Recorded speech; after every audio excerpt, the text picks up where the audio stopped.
We good? Yep. Got everybody? Yep. Everybody? All right. Call, thanks, Daniel. I'll call this meeting to order for our council meeting Monday, April 6th. First item on the agenda, Pledge of Allegiance. I pledge allegiance to the flag of the United States of America and to the republic for which it stands, one nation, under God, indivisible, with liberty and justice for all. All right, thank you, everyone. Welcome this evening. I know this is, we've got a lot on the agenda, but we've also got a big game tonight, so there may be a place that some people want to be, so we will try to keep it timely. 8:50, right.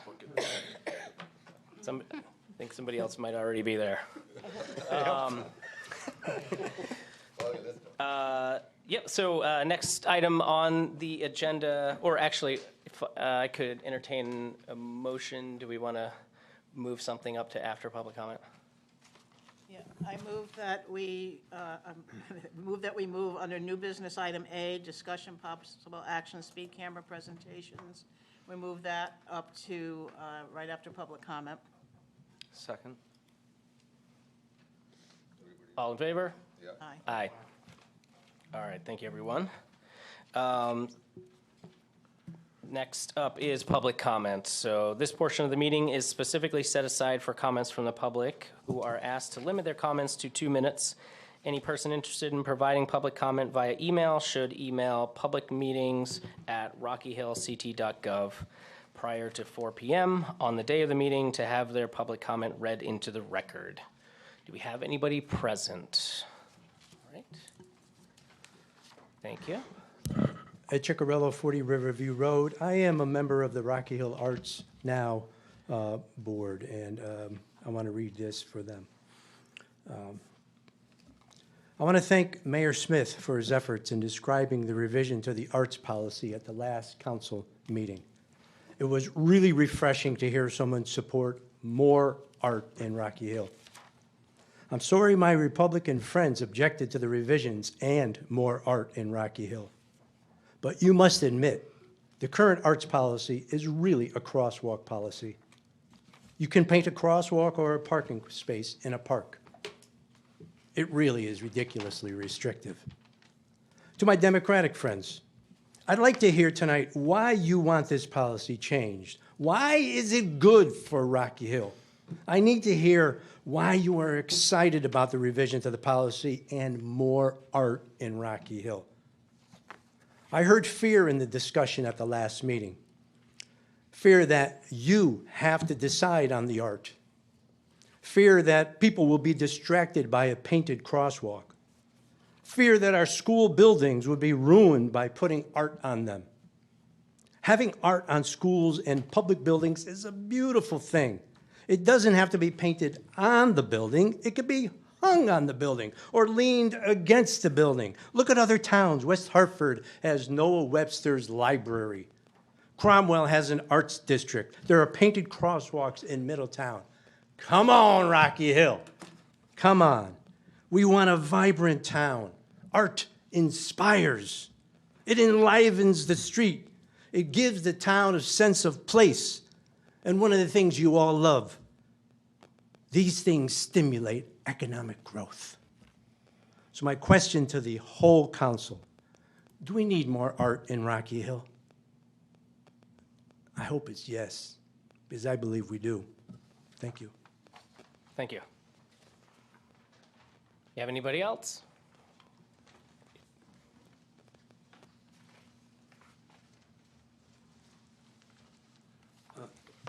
Charlie Wisnowski, 670 Old Main Street. It's the night for the arts. I have a background in the arts. I have a background in the arts in Rocky Hill. I used to be heavily involved with the Rocky Hill High School Drama Club and the Rocky Hill Town Theater. I sat here whenever you addressed this issue about the arts, and my suggestion is to not focus on getting every word and thought on paper. Pass a general policy, work with proposals. If something is painted, and if it is not good or not liked or whatever, it can be changed easily. Try to improve our streetscape. You will know what you like when you see it. Give art a chance. Leave personal biases, perceptions, and aesthetics behind. I don't know what the policy includes, but have a public hearing to review each proposal. My experience is the arts brings the community together rather than divides it. One of the most positive aspects of my involvement in the arts, and it's the highlight of Ray Carpentino's career here, in my opinion, is Here we go. we performed Miss Saigon with the Rocky Hill Town Theater. And we actually bought a helicopter off of eBay, or the guy who had it gave it to us. He thought we were so crazy. And we needed a building to work on that helicopter. Town facility staff connected the electricity in the former Connecticut Lottery building. When Ray Carpentino was the economic development coordinator, we said we needed a place to work on it, and he obtained it for us, and we greatly thank him for that. But further, the arts that used to exist included almost every town department, many of the businesses. Glenn Parent, when he was head of Highway, he gave us a trailer down there to put stuff in work. Park and Rec moved things around. We were a Park and Rec entity. The fire department helped run the show, the volunteers. The Emanuels fixed vintage vehicles for us in the American Dream scene of Miss Saigon. We had huge numbers of people involved, literally hundreds. And our shows were warmly received across the entire state. We also ran out of Rocky Hill for 6 weeks something called Connecticut Idol. And all the performances were here in the high school. Further, and a lot of this has to do with Elizabeth Daigle, who was behind it, we did a variety show at the Veterans Home. There's a huge auditorium up there with the veterans participating. And it was a wonderful event. Part of the problem is the town, in some ways, was not particularly helpful and detached. After COVID and after lots of things that has happened, I, as a townsperson with a little bit of art background, want you to come together, not be unapproachable, not have your personal ideas about, oh, that's going to be a rainbow thing. It doesn't tie into the political party that I'm a member of. Give it a chance. If you don't like it, something as simple as paint on the ground can be fixed very, very quickly.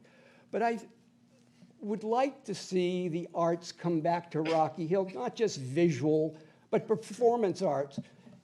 The people that you work with in this building or who live in town or even out of town, they either played a musical instrument, they sang, and now they're doing something that is less exciting, but it pays their bills and raises their family.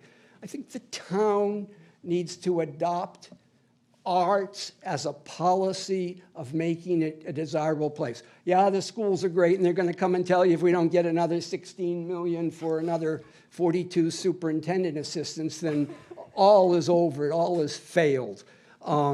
There are people who don't have children. There are people who want to go out and be active. I was on the committee for the community center, senior center, and there was a lot of criticism. Oh, it'll never be used, and what a dumb idea that is.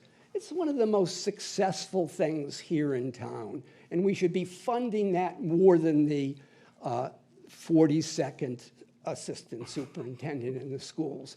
You're going to all have to make choices, and I hope in the budget that you do have something for the arts. Somebody's calling. So forget the detail, the Zach, oh, put this, put that.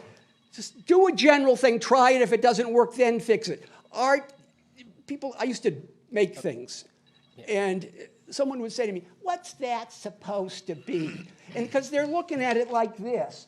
But when you do art from a distance, as you're driving at 20 miles an hour or walking, it's different. So stop bickering with each other. Think about how you can make our streetscape more attractive. If you travel out of this country, you'll find in many places art is incorporated into the infrastructure. And that's, in a sense, when you're talking about painting a sidewalk crossing, it's that. You're all smart enough, and there are 9 of you, so you should be able to figure out a way to put that there without having an engineer tell you, oh, you can't do that because the rate of speed at 20 miles an hour, if it's wet out, someone's going to kill the 42nd superintendent. Okay. Thank you. Thank you, Mr. Wisnowski. Anybody else from the public? And do you have any comments? I have two letters to read. First is from Hal Gilbert, 718 Elm Street. I'm speaking as an advocate for our children, grandchildren, and the silent majority. Public display of the rainbow symbol is a precursor to curiosity and normalization of a developing young child's mind, contrary to a deviant lifestyle that many parents do not agree with. Initially, the bright rainbow colors are meant to get a child's attention. Proof provided, Kellogg's cereal brand Fruit Loops did the same attention getter using the bright colors of the rainbow with great success for the children to have their parents purchase it. I believe we should maintain an ideological neutrality in public places and avoid symbols which are divisive and unnecessary. The American flag alone is sufficient to represent all people. Please protect our children and maintain neutrality for those who disagree with this agenda. Say no to the rainbow influencers concerning this symbol. That's Hal Gilbert. Number 2 is from Peter Petria Roya of 35 Ridgewood Drive. I'm hoping this can be read at the town council meeting. I'll say, good evening. I'm writing to address a growing concern regarding the feeding of wildlife in Rocky Hill through both bird feeders and food dispersed in an open space area. While I understand that many residents have good intentions, feeding wild animals, particularly bears, has created a serious public safety issue in our community. There have been multiple sightings of what appears to be the same bear repeatedly returning to Woodhaven residents in search of food. The HOA has been made aware of this situation and has taken steps to discourage this behavior. However, the feeding has continued. Under Connecticut General State Statute 26-47, it is illegal to intentionally feed black bears or to place food or other attractants in a way that causes bears to return repeatedly. Despite this law, bears continue to enter residential neighborhoods, suggesting that enforcement and public awareness need to be strengthened. When bears become accustomed to human-provided food sources, they lose their natural fear of people. This leads them to return repeatedly to areas where families live, children play, and pets are present. This is not just a wildlife issue, it is a significant public safety concern. Small children and pets are especially vulnerable, and the risk of a dangerous encounter increases each time a bear is drawn into a neighborhood. Additionally, when bears become habituated to human food, the outcome for the animal is often tragic. These situations frequently result in relocation or euthanasia, outcomes that are entirely preventable. I respectfully urge the council to consider stronger local enforcement, clearer ordinances if needed, and increased public education so residents fully understand both the legal and safety implications of feeding wildlife. We all value living in a community surrounded by nature, but that comes with a responsibility to maintain safe boundaries. Taking action now will help protect both our residents and the wildlife. Thank you for your time, Peter Petroia. All right, thank you. Anyone else? Seeing none. Moving on to the next item on the agenda, which we have moved up. For discussion, new business, Discussion, possible action, speed cameras dash presentations. Who's leading this off? Do we want to hear from the chief first, or? Okay.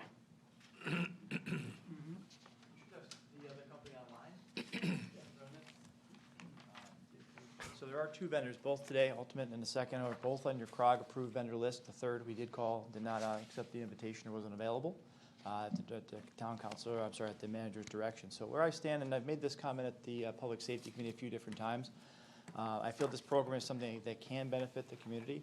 I feel that it's something that the community should have a voice to stand here in front of us and tell us how they feel where these cameras should go. I don't think over-policing every intersection, every stoplight, every street is the right way to go, but I think with a data-driven approach, we can look at areas where I think we can both meet the objective and goals of the town to keep some of our corridors safe for pedestrians, meanwhile not overdoing it and not just creating toll booths. I don't think that's the plan that I'd like to see, but certainly it's not my plan. It's your plan. It's the community's plan, and I think it deserves at least an opportunity to be heard. And the next steps after you hear the presentations today would be to hold a public hearing to discuss the adoption or development of town ordinance, which I've provided a couple copies to the manager and the Public Safety Committee in the past. But where I stand, I think doing it the right way, starting slowly and looking at it together, I think we can make some gains here in town and slow people down in certain areas and make our town a little safer. So with that, I turn back over to the manager. Great. Thank you. Okay, are we on? Yeah, I didn't know if I'm going first or the other one's going first. That's my presentation. I didn't know if the other I think we, online was going first. I think we have Ultimate up first. We've got, yep, presentation on the screens.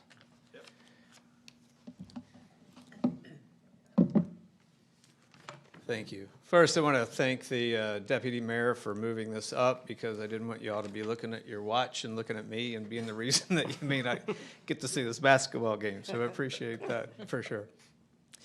Jason Norton, I've been in the business for a little over 20 years in photo enforcement. And I know we've been, for some of you, you know that we've been to the Public Safety Committee, I think 3 times, and now get to go to the full council. So we appreciate your time tonight, especially tonight. We're going to jump right into this because I know you all are watching the clock. So speed study results. We've already done some of your speed study results. You can see online, I'm sure you've already looked at them. And this is one of the things we do, regardless if it's required, but it's important just to set your benchmark. Do you have a problem? What does it look like? This is before you do any warnings, before you have any enforcement, before you do anything, just to see where you are. It's obviously part of the Connecticut requirements to do this, but these are some of the results. As you can see, Zone 4, almost 3,000 violations in one day. And keep in mind, this is not just speeding 1 over, 2 over, 5 over. This is in excess of 10 miles an hour. So almost 3,000 in a day going over 10 miles an hour. So what should the town look for in a ATESD partner? So we put on a few of the things that we've seen through the years, the hidden fees and the termination fees.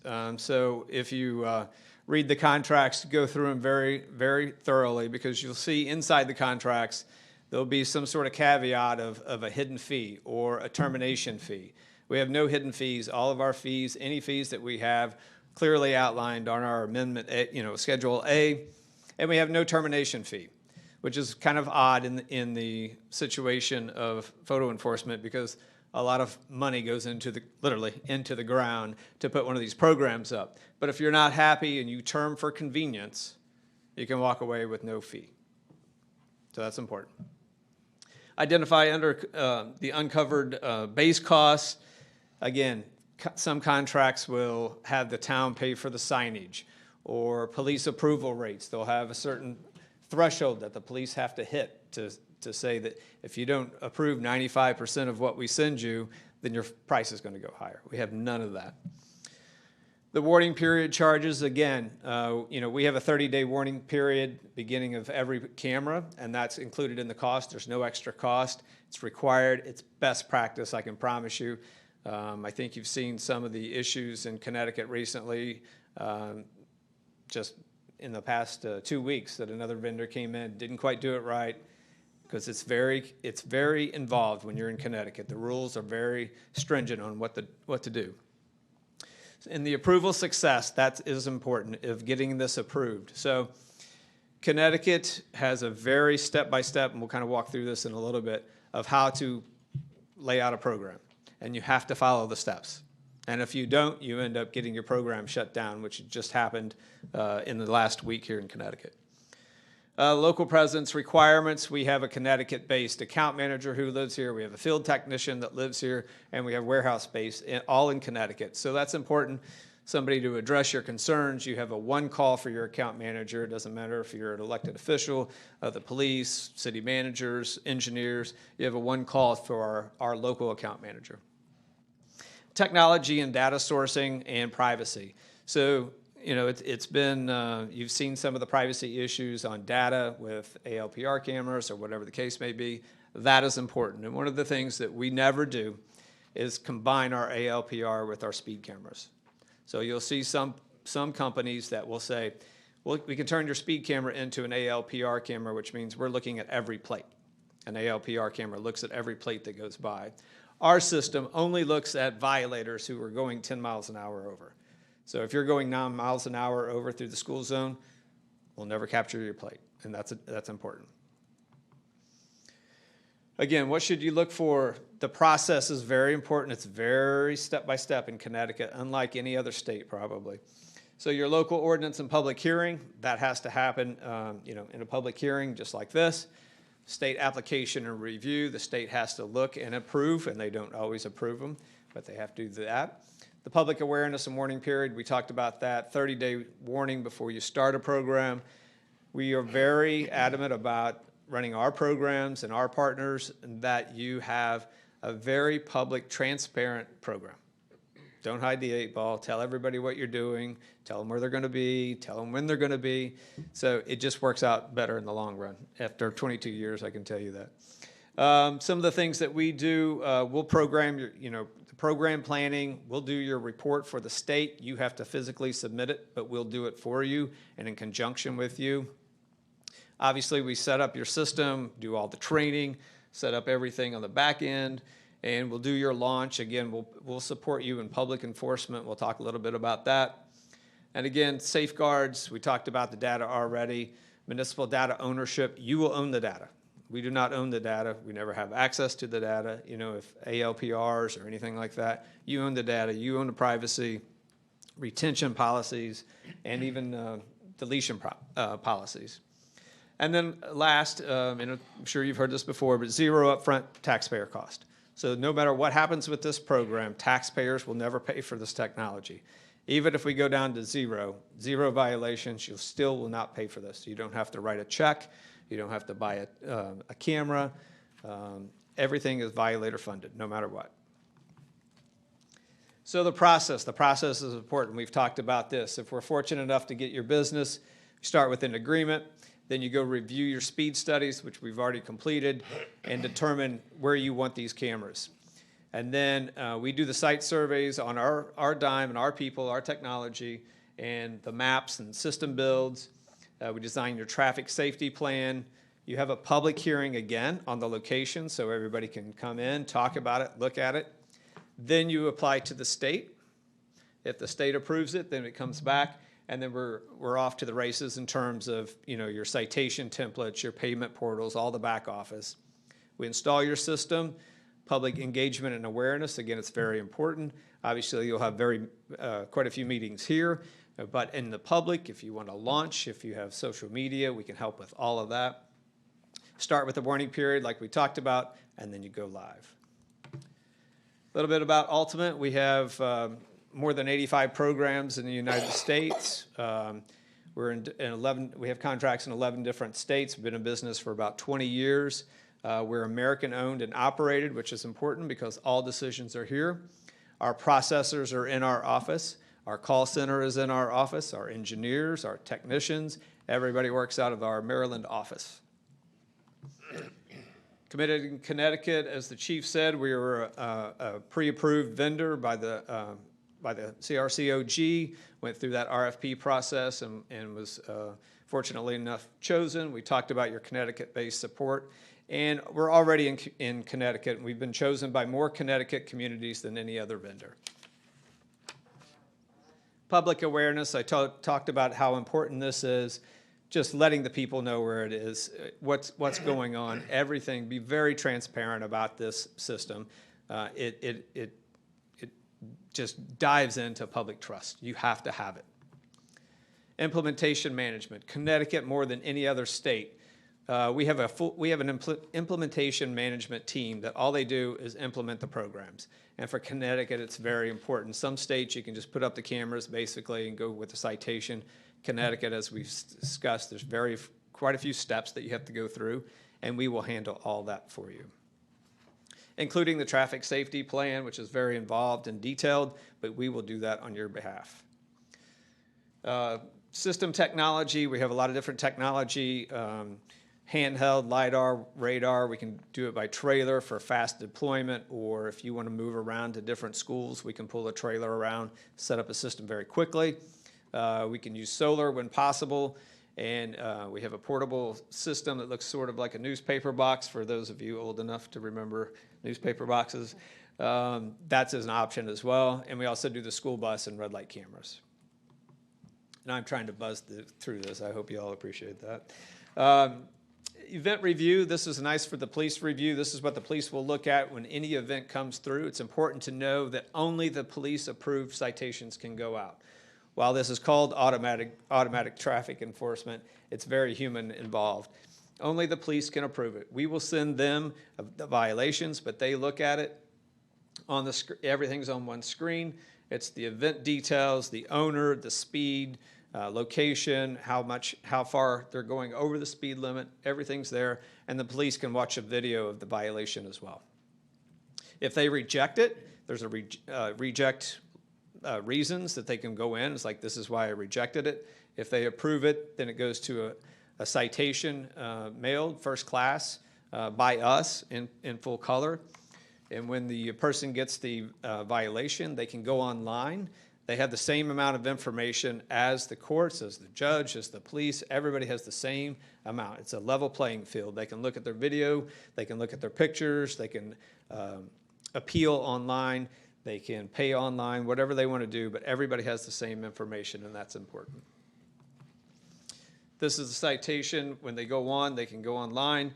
We can make your landing page look like the city, or the town, so there's a little bit of familiarity with that.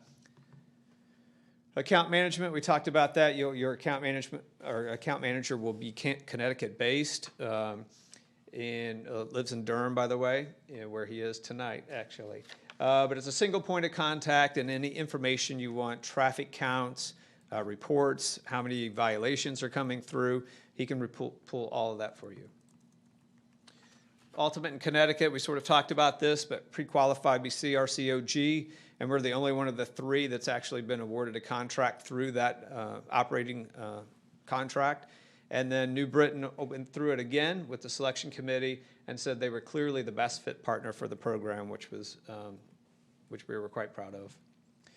Why Ultimate? First in Florida and first in Virginia, and you're thinking, why does that matter? It matters because Connecticut is involved. Florida, Virginia were involved. We went through that process. We knew how to get the cameras in first. That's why we did it. We were the first to sign a contract, first to go live.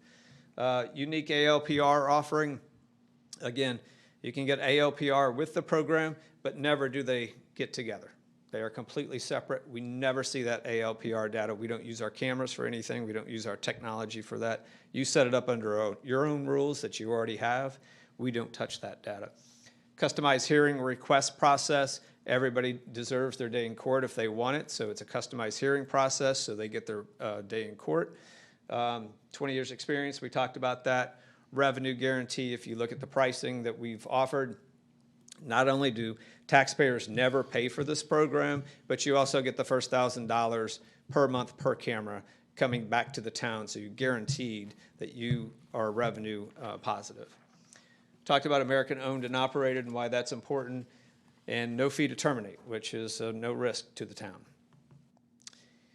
I went through that pretty fast. So any questions? Happy to entertain anything, if appropriate. Yeah, all right. That 3,000 violations in a day, when was that recorded, by the way? Let's see if I even, Did it say? it wasn't too long ago. I'll get you the date. I'll get you the date Was it before I leave recent? here. It was Oh, yes, very fairly recent. Okay, Yes. that's all I need. And so you did get to the collections part of this in the appeals process. So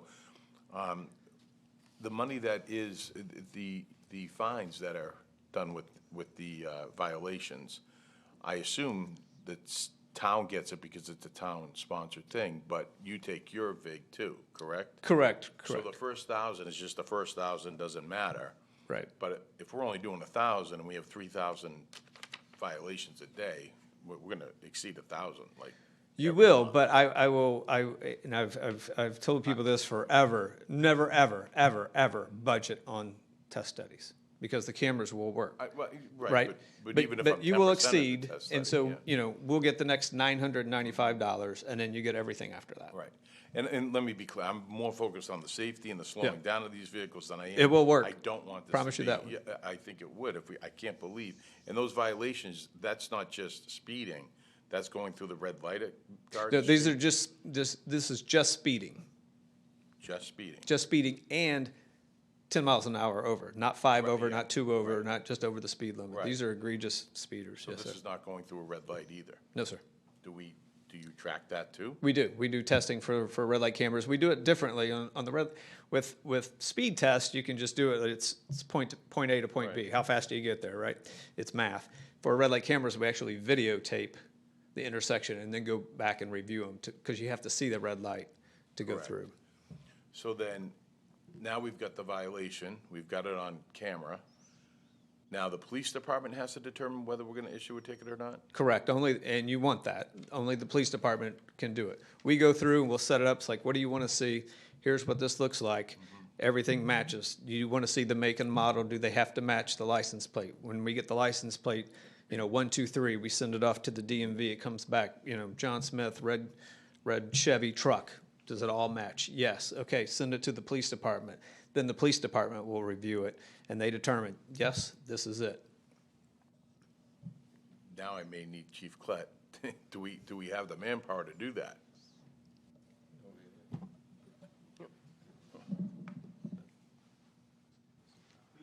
We discussed this previously at Public Safety. Sorry, I but missed with it, the yeah. revenue that we would generate, we'd be able to pay someone part-time to run the program. is what we Okay. anticipate. Without knowing the number of violations. Sure. We might be looking at 20 hours a week. But I can tell you Middletown, who started their program, went from starting with 2, and they're up to 4 people doing their reviews, the amount of generated tickets that are coming in on Route 66. So it just depends where we put them, how many violations we have to process on a daily basis. But I think starting off with a part-time officer, retired officer, or and actually within the ordinance, it permits the traffic authority, who is Steve Soplak, to actually appoint or anoint anyone that Okay. he feels is appropriately trained. Doesn't just have to be sworn. Okay, all right. And then the warnings, we'd have a probationary period or whatever. 30-day warning period. Right.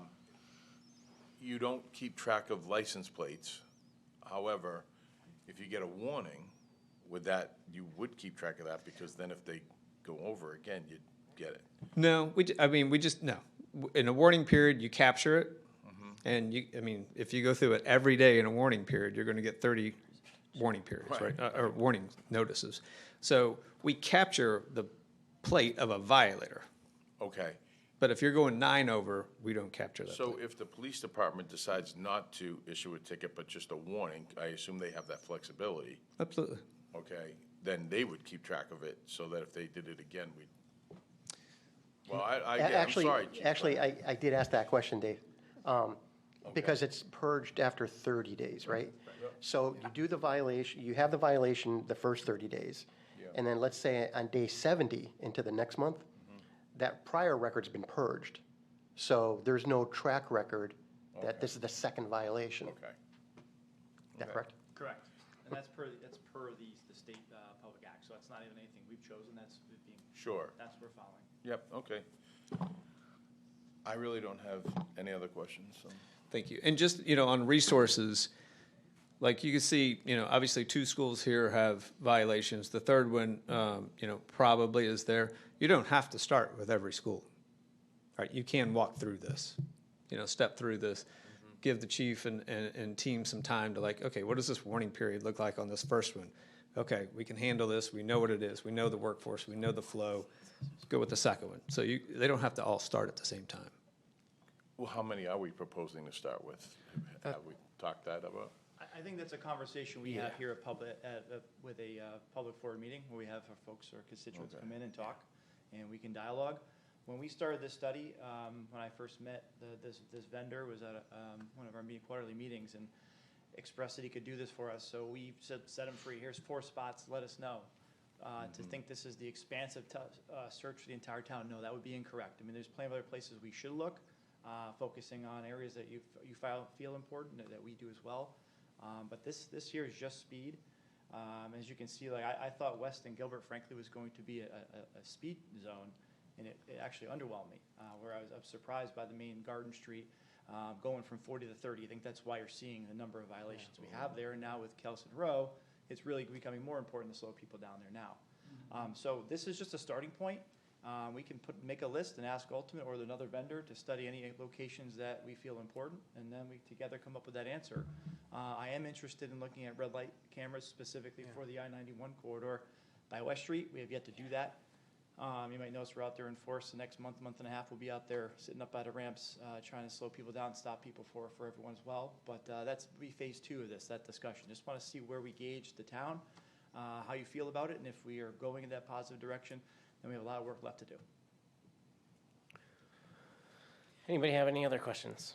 Can I ask a follow-up on the data storage? You said that we own the data, you don't have access to the data, and it's our retention policies. So can you explain what that means in terms of if we're only keeping the data for 30 days, Rocky Hill has to be responsible for it for 30 days? No, it just means it is your data. Like, we don't Okay. do anything with it. We don't sell it. You can see, and again, if you read fine print and contracts, sometimes you'll see, the vendor owns the metadata on that. We don't do any of that. We never sell it. I'll put it in I literally write the contracts. I put it in the contract. We don't sell it. We don't use it or anything like that. Sell it to the insurance agents. Right, you 9 can't use miles it an for hour that every either. time. But it's your retention policies. The state obviously has retention policies. Right. If you want to be more stringent, that's great with us. It costs to handle data, so, But sooner we're we can get rid responsible of for it. those 30 days, though, of storing the data. You're not responsible, Oh, no. okay. It's just you own it. We will Okay, okay. hold it, but it's your data that we're Okay. holding on your behalf.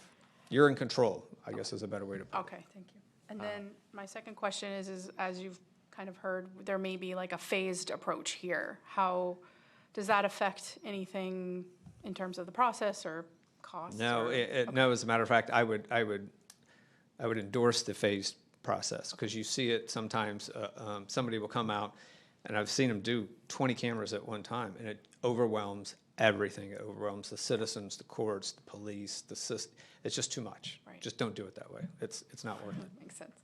Okay, that's all I have. I thought of one more, I'm sorry, and can you? It's not game move time the- yet, I'm can- all right. Yeah, well, no, I'm killing my own self right now. Can you move the cameras? Like, I hate to say it, but let's say we solve the speeding problem at Garden Street in Maine, but we want to now get to another part that we've identified as a problematic. There's a cost to that, moving that, right? And it's not fair that you bear that burden, but can we at least choose to elect to do that? And- Can I take you on the road with me, and you could just say that in front of every Yeah. council? Yeah. No, so there's a couple different options. So if you think a school has maybe some of these lower numbers that you just need to go into, right? You have the portable process, right? You have a trailer, you have a portable, transportable. You can do that. But also the way the contract is set up, where you get the first dollars, it doesn't matter to you. This isn't like you're paying for an extra trash dumpster, right? You're still getting the funds. So if we went in and we would jointly do this, right? ASTA has to approve these, so they're not going to approve a school that has no violations just for fun and games to put a speed camera up, right? It has to have a problem. So if they approve it, and we will drop that number considerably. I promise you that. And if it gets to that point, we're probably under the advisement, it's like, okay, the cost, and you want one over here because you have a problem, just put another one You'd there. probably be happy about that. Instead now of I'm thinking taking about one it. down, because it's not going to cost you anything. You're still getting the first Well, out. plus you want the revenue too. I mean, I hate to say it. Yeah. Look, we're for profit, but it makes as much sense for us not to have to take it down and just to build another one. Nothing going on, right. Anyone else? Yeah, I just wanted to thank you for coming and giving this presentation. Also, thank you for providing us with the data on these 4 spots. Just kind of dipping a fishing line into the streets and finding out what's there gives a sense of why this might be helpful. I was not that surprised to see Maple and Westerly Terrace, where I am close to living, having that issue. You know, you have multiple speed limits across the 4 directions there, or at least 3 different speed limits, I think, in directions there. But also people, I see them fly through there. So happy to keep this discussion going. And the only question I have is, this is in the more technical space, and I can understand that you might not want to answer this question, but the servers that you guys use on your end for processing all of this data, is that Cloudflare? Is that Amazon? Yeah, so it is going cloud-based, and we also work with Inlets. I don't know if anybody's, I'm sure the chief obviously knows Inlets, National Law Enforcement I'm trying to think of the T word. National Law Enforcement Technology Services. What I can say is referring to is an acronym that refers to our Collect and our NCIC access, and it has to be NLETS approved, meaning it has to be, their firewalls and their setup have to be approved or meet FBI criteria. Oh, yeah, no. Yeah, so that's where we. I appreciate Go that. through for I'm that. more specifically asking, which vendor do you use as a company for your servers? Do you use Amazon, or do you use Cloudflare? Do you use? No, that's a good question. Let me just make sure that It'll be something that I'll be curious about. I will answer that, but I want to make sure that I get it right and not answer something incorrectly. John? What's the revenue sharing per ticket? Is it 60/40? No, it's set up quite easily. So whatever the revenue comes in, again, you get the first $1,000 per camera per month. We get the next $995, and you get everything after that. So it's not necessarily a percent. It could be. So after the 995, and we're in a couple of weeks into a month, what's subsequent tickets? How is that broken apart? May not be following your question. So, Like John, I like think, a $50 ticket. How is that broken up between Ultimate and the town? After the $995, you get 100%. Okay, all right. So just starting off with the first $2,000, you're over 50%, Okay. and you never come down off that. but I think, John, what you might be getting at is it's the ticket that the violator gets is $50 plus a fee for you guys to process it. If there's an electronic processing fee, Yes. yes. So there's nothing taken out of the 50? Correct. No, we get the full 50, and they have up $15 or Right, something like that. correct. Yeah. Got it, okay, thank you. And then the, if they get another violation within a year, or, I don't know if there's different time options or whatever like that, then the ticket would be 75 Right. And it's by plate, by plate. Okay. Yes, and per camera, right? just by plate. So if I the mean, it same could be over plate. here, it could be over there. Oh, it could be at different cameras, okay. Does anybody else have any questions? I just have one to. But is that within the 30 days? Because you're going to purge your, In the 30 days in the warning period, that's just it. You keep the plate for that, and the state outlines that you can keep the plate number for the subsequent violator, but that's How it. You long? don't. I don't think there's a retention policy on that, because you have to have it within a year. Has to be a second violation. In a year. Yeah. well, that's what, so you're just keeping a record of the plate, not necessarily Any the vehicle it could be on? correct. So in other words, any retention beyond 30 days of any kind in the system is resulting in basically just data, not an image or a video file. It's just the plate number somewhere. Correct. Okay. So, yeah, so summarized by the way that I think I understand it, and I think what everybody is kind of asking about that 30 days, a year, or whatever, is when you first put a camera up, there's 30 days. Everybody gets a warning. On the 31st day, it starts issuing tickets For those excessive drivers of 10 for miles anybody over. that's 10 miles over. If somebody is 12 miles over, but they get a pass for whatever reason, that plate is only held for 30 days. Gone. And then it's gone after 30 days because they just got a warning. Right. And the system reflects that they had a warning. So if they got pulled over or if they got if they came up 5 days later, it would see they got a previous warning. Maybe It goes away. Right. However, they get a violation on day 33. It's $50, 65 total. And then 9 months later, that same plate gets a ticket, $75 plus 15. Because you retain the people that got a violation for up to a year because they get a higher ticket if they have another offense.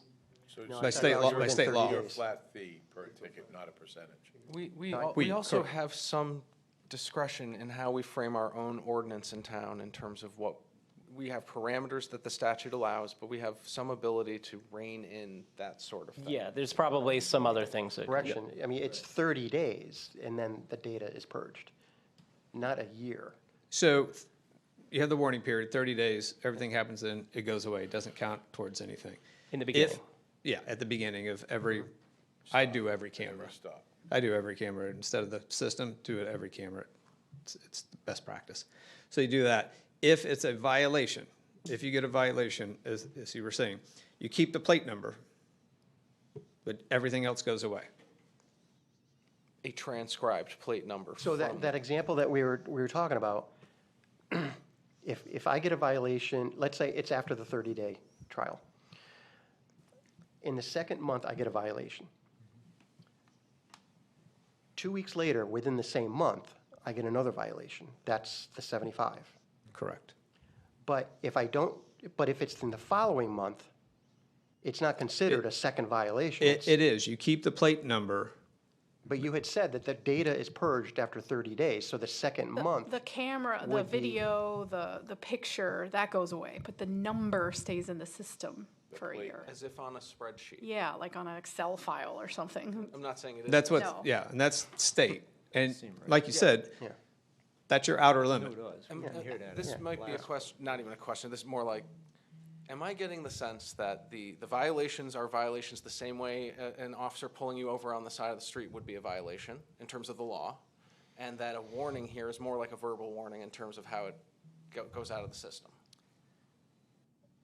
They are not, I guess the action's the same, but they're a civil citation. It wouldn't Okay, count so towards I your apologize. your Yeah, license or yeah. points. It's honestly just like getting a parking ticket, that we issue the green tickets, maybe you've seen them around. Okay, perfect. And that, you're going to come in and contest that, the same process, but it does not hit your license, not going to DMV, it is a civil citation. Got it.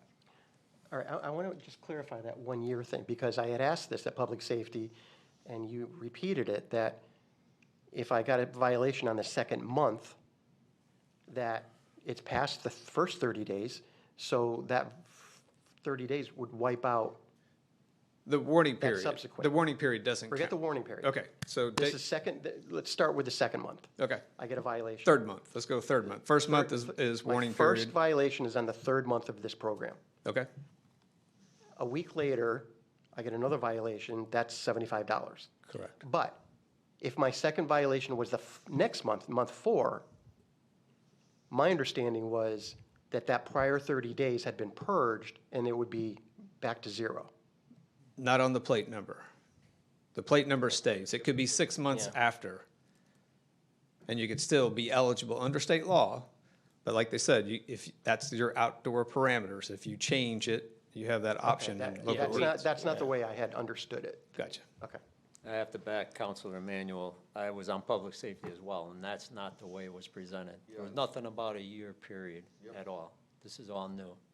And I don't, You can, But you're saying it could be changed if we yes, wanted. that's what the state says, right? That's your outer limit. Like you can go up to a year. Our ability to craft our ordinance is different than what the statute allows as full parameters of like as far as we can go. But we should look into that. We should look carefully at what the statute allows for us in terms of that flexibility. And in this presentation, none of this is, I'm so glad we're getting all of this. Thank you again for coming and giving us this presentation. This is all helpful towards us having a discussion and more looking into it towards getting to that answer. Okay. I just have one question, backing out of the weeds a little bit, is what's been your experience with the actual correction of behavior? Meaning, from the warning period to when tickets first go out to 3 months later to a year later, how does 2,700 in one day reduce? Like, what are the percentages of that typically, and what percentages do we find are people reoffending, for lack of a better term? Sure. So a lot of things there. So on the warning period, again, depends on how you launch your program, right? Connecticut obviously has built-in public hearings, unlike many other states, right? That they don't have what you have. People today, tonight listening, it's already affecting safety, right? They're going to be starting to think about it already, right? So depending on how you launch it, and if you launch it properly, and we're adamant about, transparency on this, you could see half of those cut before you even start. Just by talking about it, putting up the signs, having your public hearings, doing a press conference, doing a launch, social media. We'll literally lay out, here's your social media, like do this 3 days and then do that in 7 days from there. So you can see that. Our programs, when we calculate these, we usually drop at 90%. Is what you assume? That's what we calculate, Okay. like internally, 90%. I just did one in Florida, and they did a very robust job on their public information, education campaign, et cetera, and they dropped at 98%. From how long? Within 6 months Okay. from starting. And we have a couple of report cards that we did last May. So, for a full school year, from violations and comparing to the last month of the school year, and we had several at 90% plus that had dropped from the warnings, from the testing of it. That's within a school year. Great. Thank you. Another quick question. You talked about electronically paying the fines. Is there a way to send it in the mail for people that don't have? Sure, electronic? they can mail in the citation, they can phone it in, they can pay by credit card. And what happens if they don't pay their citation? What's the recourse? You for can that? go to collections if you choose to. That'll be again, part of the ordinance that you write up on how you want to do it. It's not a decision you have to make today. You can come back and see what it looks like. Thank you. All right. Yeah, with respect to everybody's time. Right. Don't get me up here, Bob. Tee off. Thank you. Thank you. Thanks so much for coming. All right, thank Yeah. you.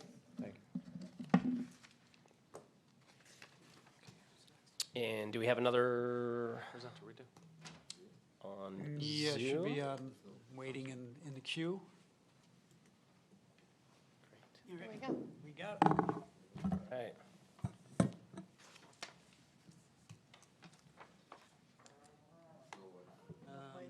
We're not getting audio yet. Hold on, it might be on our end.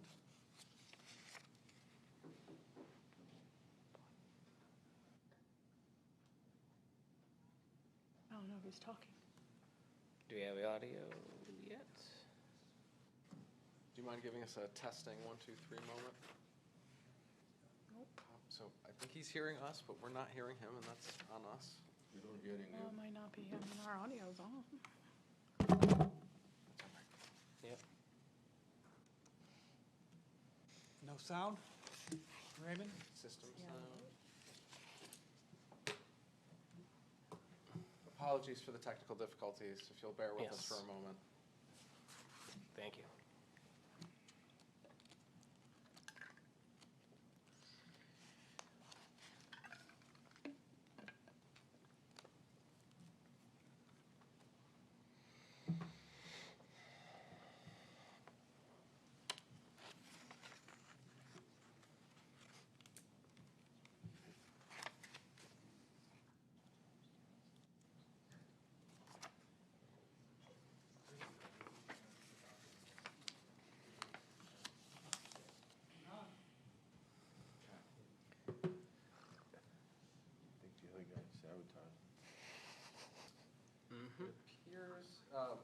appears on our end, it seems as though we have, it seems as though we have audio on our end. Is it possible that we have an issue on your end? We can't hear anything on our Go side. ahead and, You can't hear him either. If I were at home, what I would do is. Yeah, his microphone's on. Sometimes when I have headphones plugged in, if I pull the headphones out right as the Zoom meeting's starting, it screws up everything. Maybe, I don't think that's the case here. That's the only thing in that.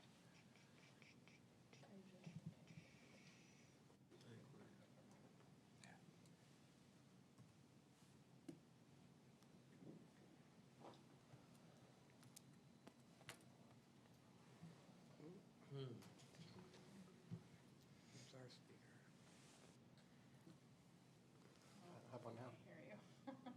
I'm so sorry. Nothing on our side.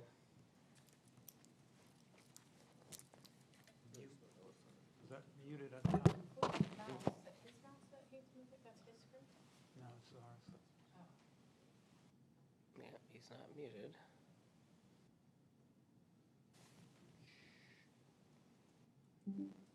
Oh, I heard a sound. Can you hear me now? Yes. Sweet. Success. All right. Great work, everybody.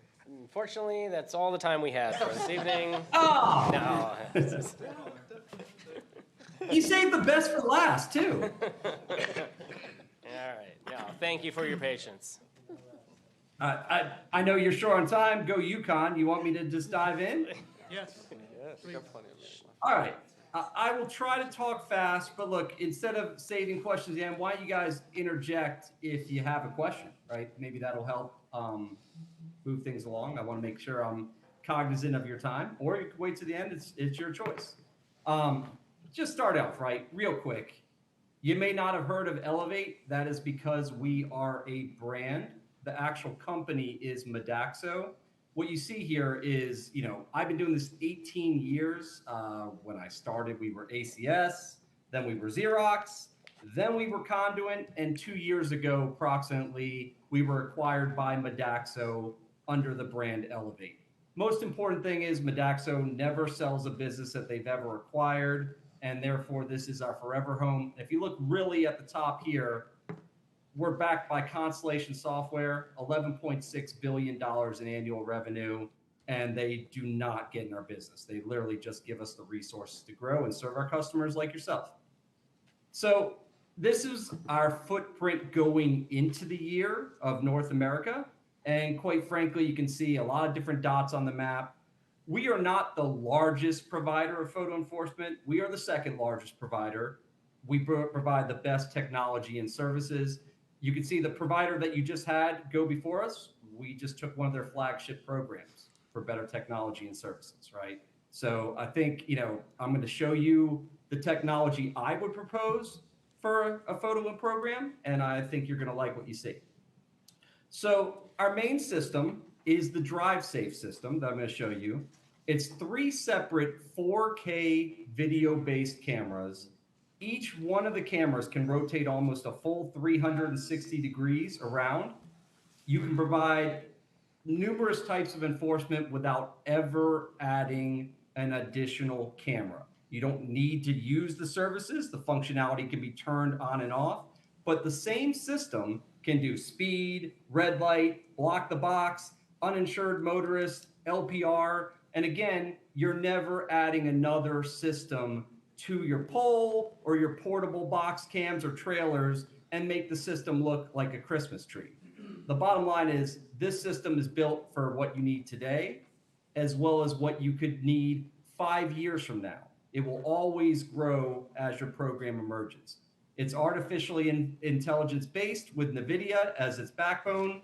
And quite frankly, like I said, the system is just made to handle any type of needs that you need. It can work with a flash, without a flash. I'm going to spare you the rest of the video because I'm going to show you more in depth, and I know you're short on time. This is a little bit more up close. You can see the system in a different picture. It is manufactured, as you can see, in Houston, Texas. So this is purely American made. What I like to show you is the system up close though.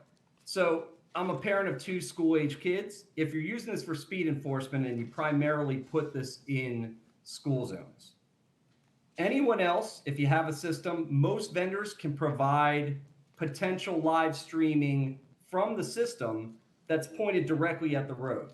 What happens if there's actually an event going on at the school, God forbid?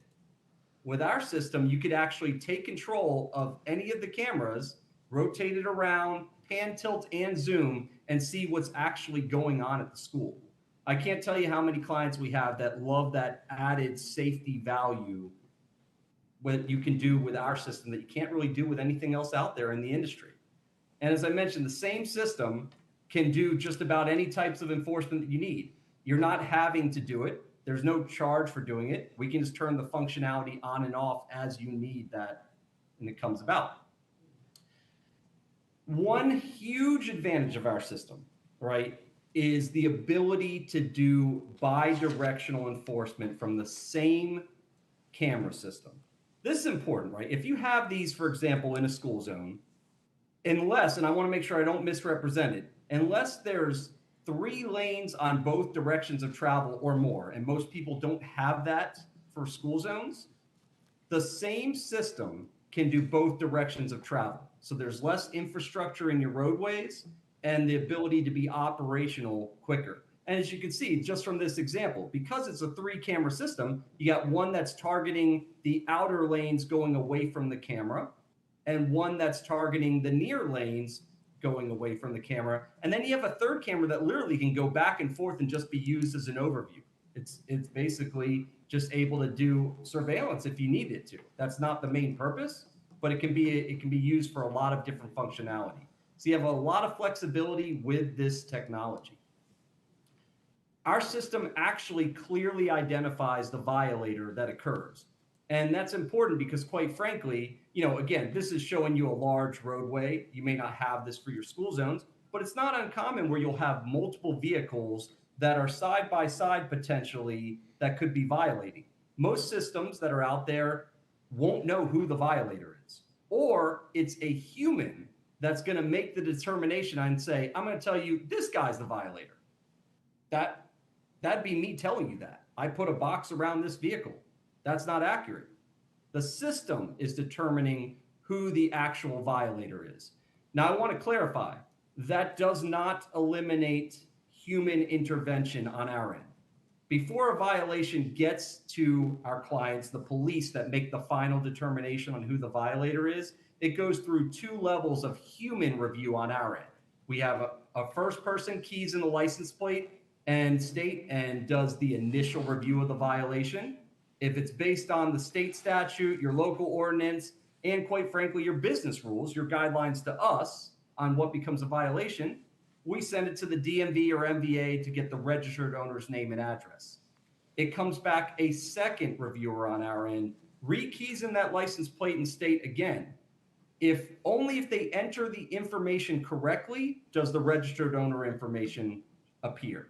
And that's important. If it does, in near real time, it's sent to the police to make the final determination on who the violator is. And I just like to show you some night images, quite frankly, because this system has significant superior night images over basically any other technology out there. And that's because it's a video-based system and not a digital still camera. I'm going to show you a 7-lane intersection where we do license plate recognition with the system. You don't have 7 lanes on any school zone. You don't even need to do license plate recognition. But if you ever wanted it, and people that do know LPR systems, most of them run a couple lanes. This system, because it's a 3-camera system, can do clearly 6 lanes. This is a 7-lane intersection. So you have 1 camera that's focused on the outer lanes, and you're picking up the plate reads. 1 that's focused on the inner lanes, and you're picking up the plate reads. And if you look closely, there's white SUV down on the very bottom. Look here, we have this green box around here. It might be hard to see on your screen. We're picking up the plate read from that vehicle as well. That is by far the most technologically advanced system out there. Next, I'm going to show you, and I am moving full speed ahead, so I apologize, but again, I wanted to be cognizant of your time. I'm going to show you our Elevate Business Intelligence dashboard. This is a dashboard that is completely configurable to your program.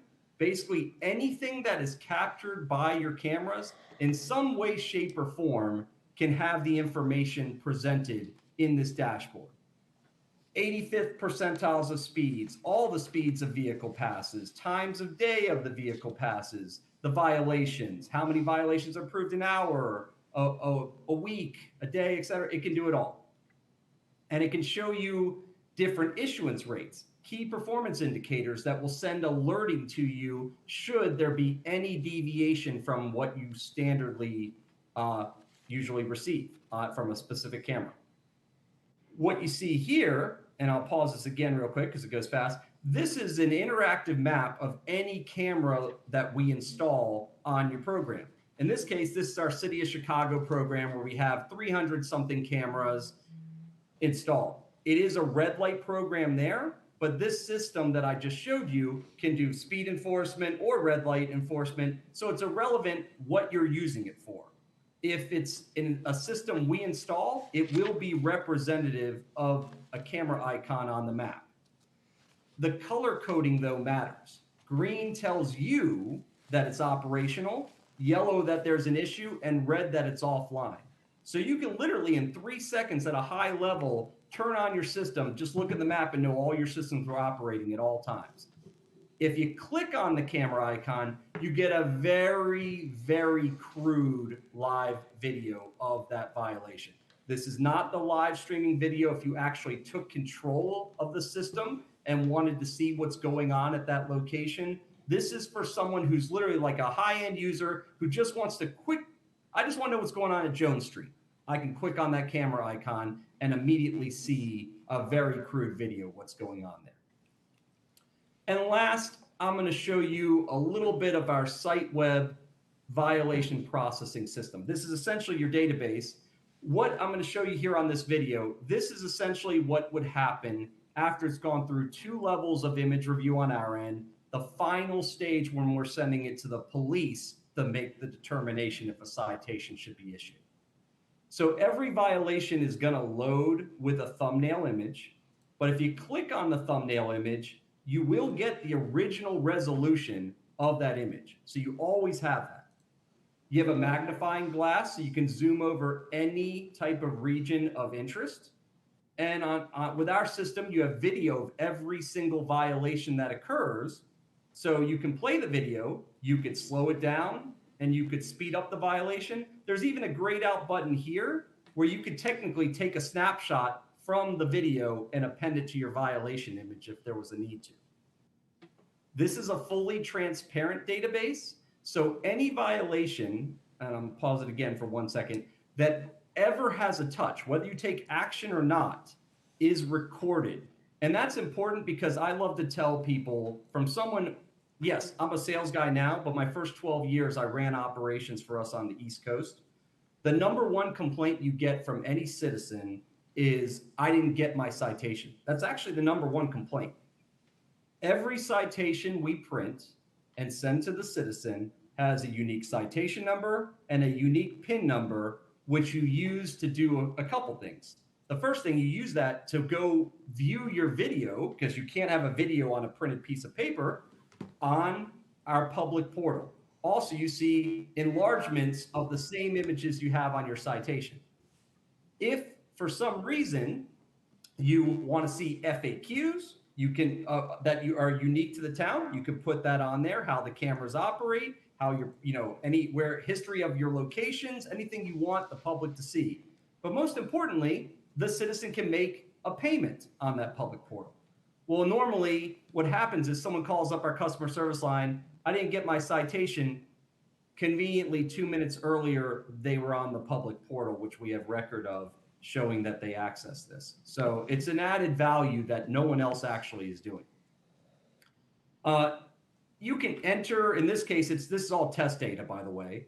You can enter the plate information. If somehow it was entered incorrectly which is very rare, and you could correct the information from any screen.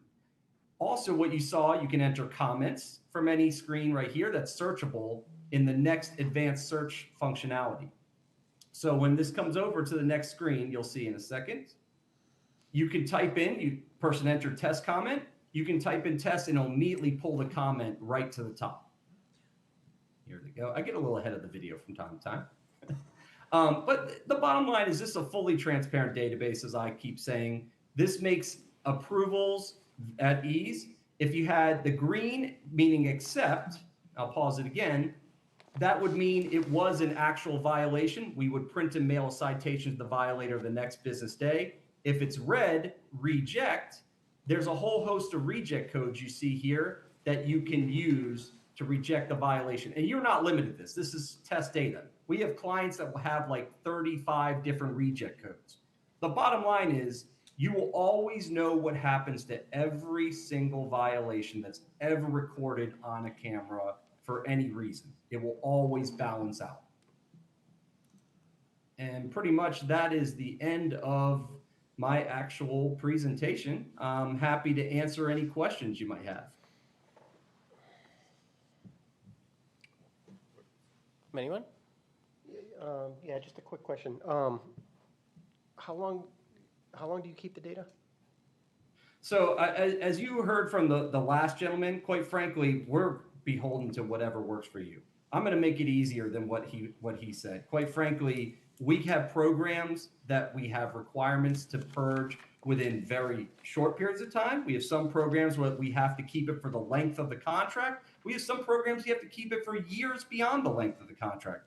It's irrelevant to us. We can handle any statutory requirements that you have of any kind and adhere to everything. We have programs in numerous states, all different guidelines. It's irrelevant to us. Data's cheap now. It doesn't affect us. Okay, and what about the revenue sharing per violation? We are happy to adhere to any structure you want. I'm not trying to be coy.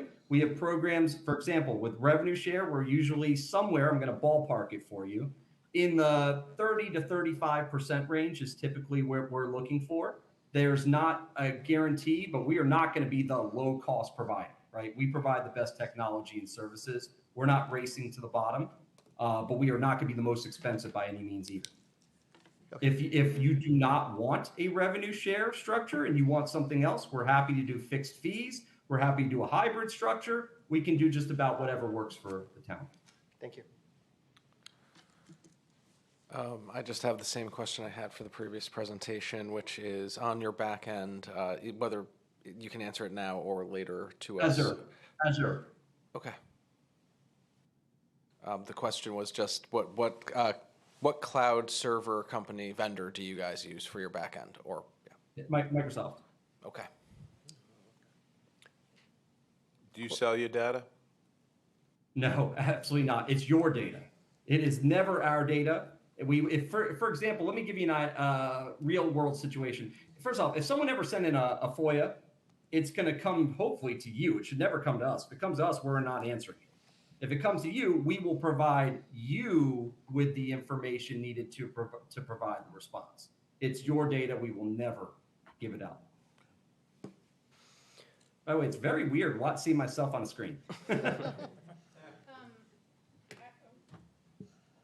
I have a question. Are the cameras running all the time? You said, if something happens at a school, the cameras can turn and, you could look at it. So are they don't kind of turn on when there's a violation. They're kind of running all the time and taking data all the time.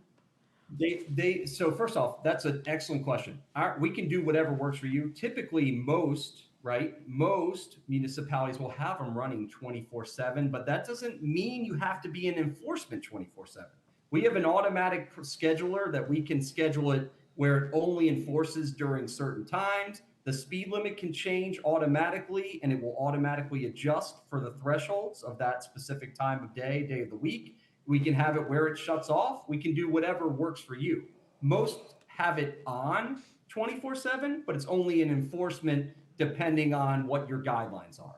But it's extremely flexible, more than most out there. And so there's nothing that we have that we can't accommodate. with ease, actually. We can even do it for you can have different cameras scheduled for different times if you want, but mostly leave them on 24/7. Okay. And I guess I'm not really understanding how the kind of costs work. I mean, you said we could do any type of revenue sharing, but can you just kind of explain how the costs work? Yeah, we first off, we don't get any gimmicks, right? We're not gonna. I don't know what. I'm not trying to. They're allowed to do whatever they want. First $1,000, you're gonna get over $1,000 in revenue, period, right? I don't understand that aspect. The best, clearest way, right, is if you want no cost upfront, which most people don't, and I respect, then it would be a revenue share. Okay. So let's say if it's a $50 citation, we would get 35% of that only if it's paid. If it's not paid, we get $0. There's no extra cost to the town. And if you don't want to go with a revenue share, again, we are happy to do a lot of other different structures. We have programs that only do what we call a fixed fee per camera. There's nothing else. So it doesn't matter if 7 million citations are issued or 1 citation is issued, we get paid a certain fee, period. But that, when you do a fixed fee per camera, that is meaning that it is being paid for technically by your taxpayers, for lack of a better term. Yeah. Okay, that's what I wanted to understand. Thank you. Is there a But contract we don't, length? Is there a length that, do we sign up for a contract? Can it be terminated anytime? So I'm Like gonna with a try and revenue be share, I upfront. Yes, can't you can believe terminate at any time. You can terminate at any time, but I'll be upfront. If you sign a contract with us and we install your cameras and you terminate in the first year, yes, we're gonna have to charge you something. I heard the last gentleman. I have yet to see. I'd love to see those contracts where it's, go ahead, just terminate. There's no expense. I'd love to see that out there. That's not normal. So I might have missed this. If I did, my apologies. Is there any upfront costs, or is that? There is none. So you guys install it, and Install it. Well, Run under the- that, Alan, I think he said that we'd have to go revenue share. If there's no cost up front, it's revenue share. We can't do a flat fee with no cost up front, I think is what he was saying. You can, sir. You can. What I was saying is if you do a flat fee, it's paid for by your taxpayers. There are plenty of states that actually require a fixed fee, and they won't allow you to do revenue share. Connecticut is not one of them. Most, I can tell you, I have been, again, doing this a long time. It depends what your objective is. I can tell you if you want a long-term program, the public will eventually prefer a fixed fee because it removes any potential appearance that a vendor is incentivized to issue citations. That's what it's going to ultimately eventually get to after 8 to 10 years or something like that. That's what we usually see, that kind of push. That's how Maryland was, for example. But the reality is I think most municipalities, I do not speak for the town, would prefer to not have any type of upfront cost or any requirement to pay us as a vendor anything unless it is paid by a violator. Can I just Hopefully that answered it. Yep, and just one other question. So you guys are operating in Connecticut now. Can you give a couple of examples of towns that you're already in Connecticut? First off, we have not bid on many programs in Connecticut. We are a member of the CRCOG. We actually have not bid on many programs in Connecticut. We do have an active bid right now, actually 2, to be honest. But we have not had our attention on Connecticut. I can assure you, should we be successful on any of the programs, you will have a local maintenance office with a local technician. Okay. We have been the first vendor to start up numerous programs in numerous states. We have no problems operating in any state under any guidelines. And when it changes, our database is completely flexible.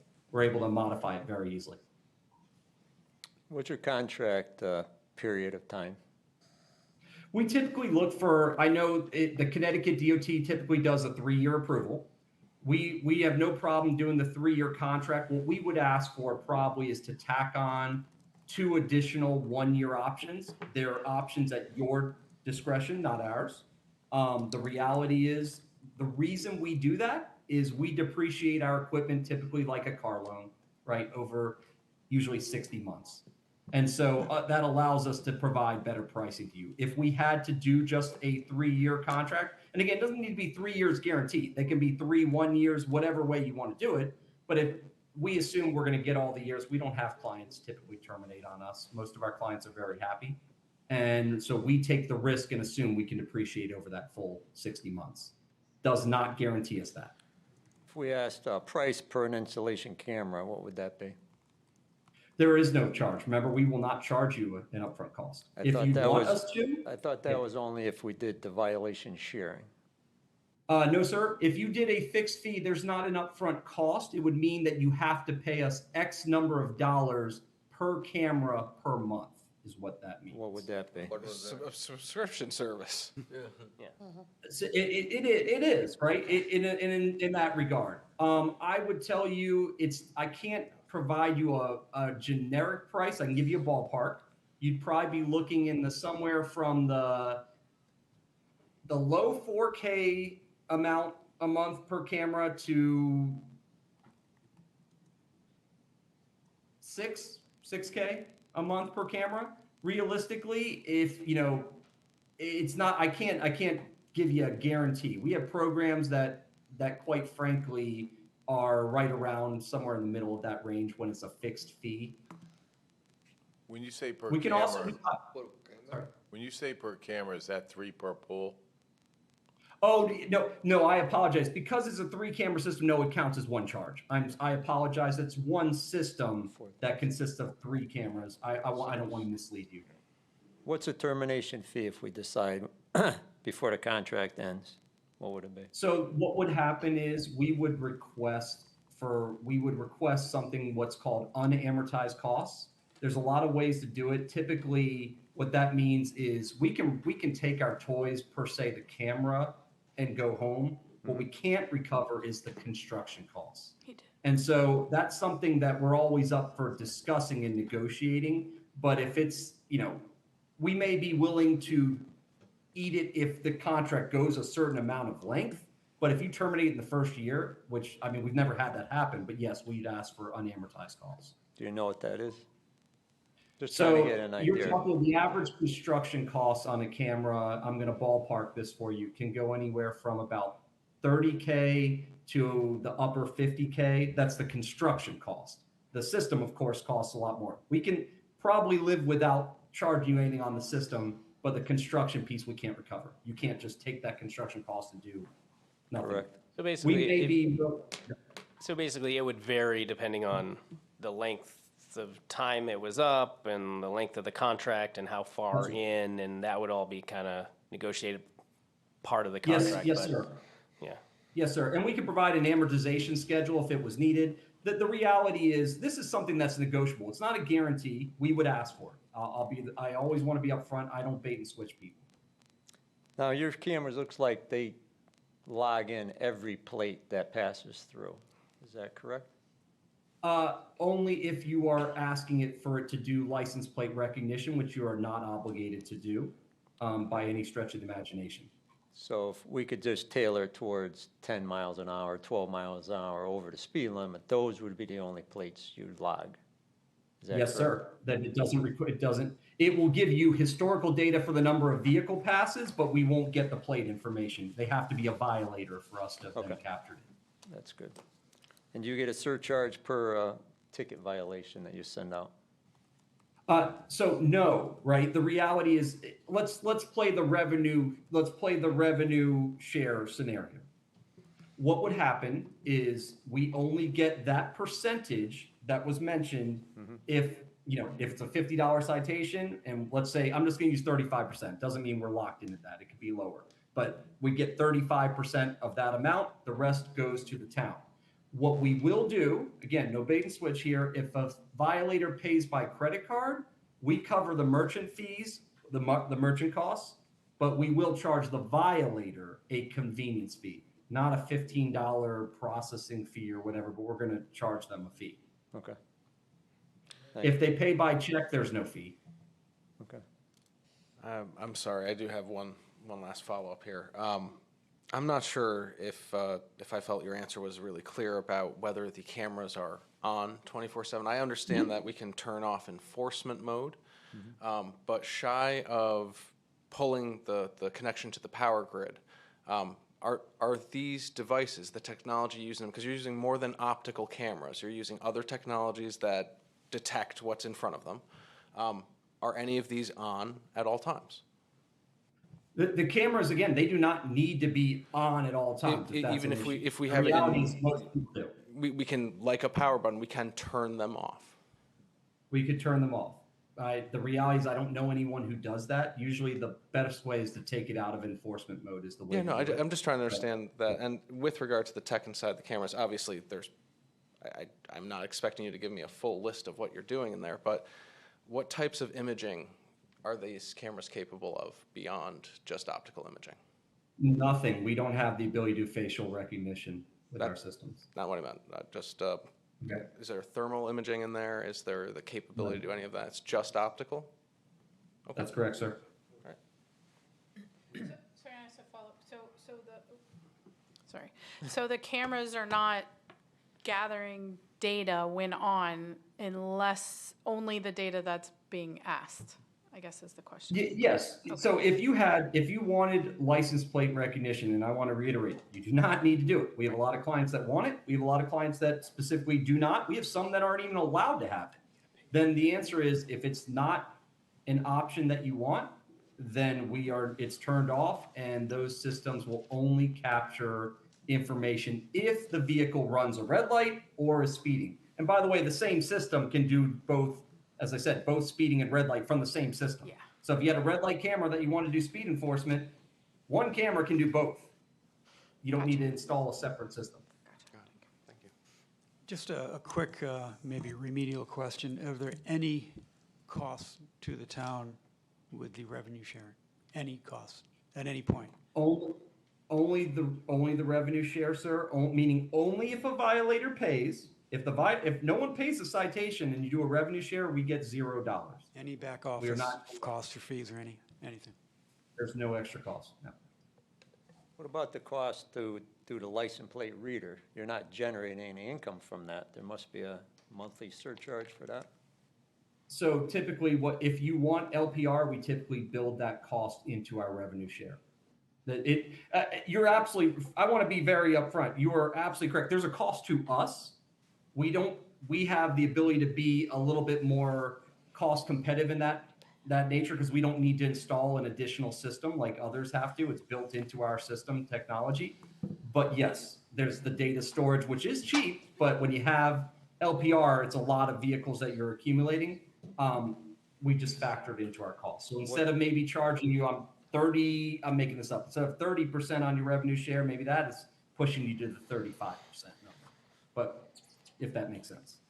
But there's not an extra charge. If you want it to be a separate charge, we have programs that do ask for us to do that specifically because they only want, for example, LPR on 2 specific cameras, not on this other camera that's installed. And then if that happens, you're looking at us charging, I'm ballparking it, a couple $100 per month for that system.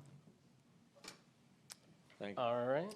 Just one more question. Do you have in-state account managers and technicians? We will have, if we had your program, you're going to have a local technician. As far as an in-state account manager, you'll have someone that's available 24/7.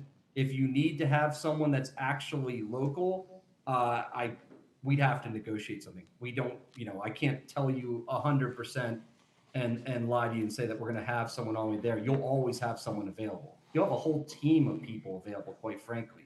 You'll have a dedicated account manager that you can reach, a program manager, an implementation manager. Their sole focus is standing up your program. Then we have a whole team of people on the back end that handle just about anything you need, creating your notices, making sure the database is going correctly, customer service manager, et cetera, you name it. But as far as local, you will have a local field service technician that's available all the time. And then you'll have people that are at a minimum available remotely that certainly may be local. I just don't want to 100% tell you yes. All right. Any final questions? All good? All right, well, thank you, and thank you for dealing with our technical issues up front. Thank you for your time. Thanks for the presentation. Thank you very much. I greatly appreciate the opportunity and look forward to hopefully discussing further. All right, thank you. Have a great night. You too. Go UConn. All right, moving forward, appointments and resignations. None. And approval of minutes from the town council meeting on March 16th. I move approval of the town council meeting on March 16th. Second. Do we have any discussion? All in favor? Aye. Aye. Thank you, Chief, as well. Thank you. Subcommittee reports, finance capital improvement, No report. government ops, No report. public safety. No report. All right, wow. Senior liaison. Yes, we have a report. Okay, So I'll do it this is where the quickly. speediness stops. We met on March 23rd. I'll make it as short as I can. There's some new programs that we're trying to tag for working seniors, so they're evening programs. One in particular is the Look Club. Rather than a book reading, you're looking at artwork, and that'll be from 5 to 6 on April 22nd. And then there's La Dolce Vita, Journey Through Italian Culture, which will be on Wednesdays, 6 to 7 p.m. from April 22nd to May 27th. You do need to register for both of them. A few special lunches this month, on April 8th, a dance party, on April 22nd, Boots, Ballads, and Barbecue, and on April 29th, rock and roll show. One issue that did come up at the meeting is parking.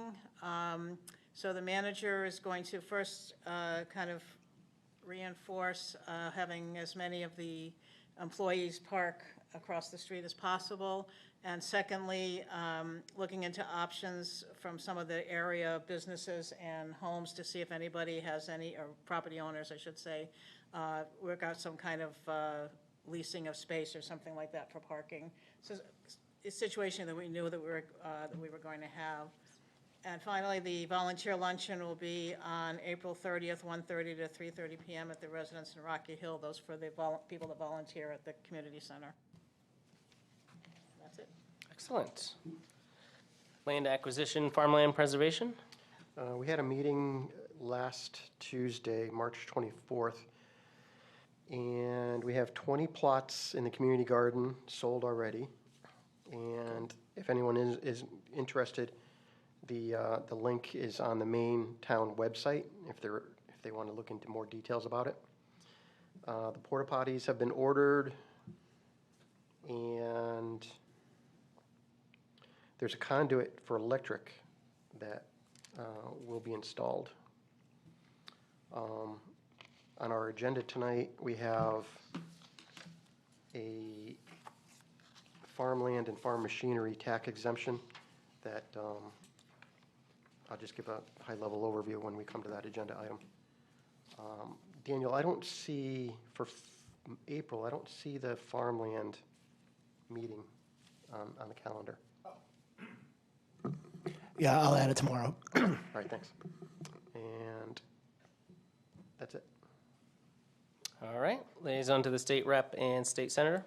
Okay, I am cutting this down as I'm looking at it. I'm going to try and be as brief as I can. Senator Lester's been hard at work on school funding and educational equity issues. He's had a pretty strong role in the ECS working group, and he has been pretty instrumental in helping to move Senate Bill 7 forward. He's also been active on civil liberties and resident protection legislation at the State House. Representative Carrie Wood highlighted a few community-facing opportunities and resources that are coming up, including a small business tour that she will be having at TK & Company here in Rocky Hill on April 14th. I hope you'll join for that. by the way, anything I mention here tonight, I will make sure that I post into several of the social media groups that are around town and that the mayor will post about these as well. AmeriCorps Connecticut has some information centers later this month, and this is a great opportunity for anyone who might be interested in AmeriCorps to find out about it. We'll have more information about that. And finally, this one's actually really cool, and I hope folks will go look into this. The Department of Children and Families has what they call their Olive Branch Prom Shop. This is a physical prom dress and suit shop at the Buckland Hills Mall that is available by appointment only to basically kids who have been going through the DCF system. And if you've ever spent any time around any child who's had to interact with those agencies in any extended period, they could use all the help that we can give them. And I would encourage folks to look into ways they can be helpful. The stuff that I'll share online will include how you can drop off donations or send a financial donation. But in any case, appreciate you looking at that. More importantly, to here in Rocky Hill, Representative Wood testified at the Government Oversight Committee in support of a bill that would convey former I-291 land on Maple Street to the town so it can be preserved as open space. This is actually a conveyance that was first made by the state in 2022. We didn't take possession of it then. This bill slightly alters the configuration so that the DOT can maintain a little bit of space to do some staging of materials and equipment that frankly they've done for a while, so I kind of get that. But it's an excellent opportunity for us to continue to add to the space that we're preserving here in town for purposes that we all agree are valuable. We also submitted testimony as a group here at the town council level. Things were moving very fast, so I apologize to Councilor Savigny and to Councilor Prakash, though he's not here, that we weren't able to reach out to them directly quickly enough. But Councilor Whalen, thank you for taking a look at it and jumping on board. It's definitely a good thing for us to be supporting, so thank you. That's Great. School liaison. Yes, we do have a report. Just briefly, the budget, the Board of Ed did file their budget, and their budget is seeking an 8.98 increase. Just going to very briefly, much of it is due to, obviously, to contractual salaries and benefits. There were significant increases in transportation, a new bus contract, and tuition for out-of-town students. To get a full report on this, the council will be having the workshop for the Board of Ed on May 5th at 5:30, so that'll probably be the best time to get a full rundown of the budget. They did ask me to talk about a few events that occurred. The high school basketball team advanced to the championship game at Mohegan Sun. They did not win, but they had outstanding season and significant effort, determination, and teamwork all season, so congratulations to them. The drama club at the high school had a fantastic performances of Little Mermaid. They sold over 400 tickets on Friday night, and the board wanted us to know that they were very impressed with the talent and the voices of many of the students. The Model UN had its second convention at Rocky Hill High School. 95 students attended, and what's particularly outstanding is the students did all of the planning and execution of all aspects of the conference, and they did a great job, so kudos to those students. And finally, the Education Foundation had the fundraiser with the basketball game with the Wizards. It was very well attended. Most of the funds raised go directly to benefit the school, so the Board of Ed is grateful to the Education Foundation. And that's my report. All right, thank you. And nothing on the consent agenda, so that moves us to old business. Discussion, possible action, public arts policy. I'll move that we take the arts policy off of the table. I second that. Great. So first, just as a point. Okay. All in favor? All in favor of Taking it off the table? Aye. Aye. All opposed? What does it mean? Take it off the table, mean we're not going to discuss it Tabled tonight? it at the last meeting, so to have a discussion on it, we have to take it off the table. In Now order to discuss discuss it. it, Then it we has can to come discuss off it. the table. Yeah. Sorry. This is what, Procedural, where we because have our tabled at the last meeting, parliamentarian so here. We have to take it off of the table in order to have any discussion about it. do that, or should we? So, yeah, all in favor of the motion to take the policy off the table? Aye. Aye. All opposed? All opposed? Aye. Okay, ayes carry. So, before we discuss this further, I just want to say, we had a lengthy discussion about this, the last meeting from March 16th. We got a lot of input from the public, which is great. Support for people looking to expand the policy, some feedback and support on ways maybe to change it.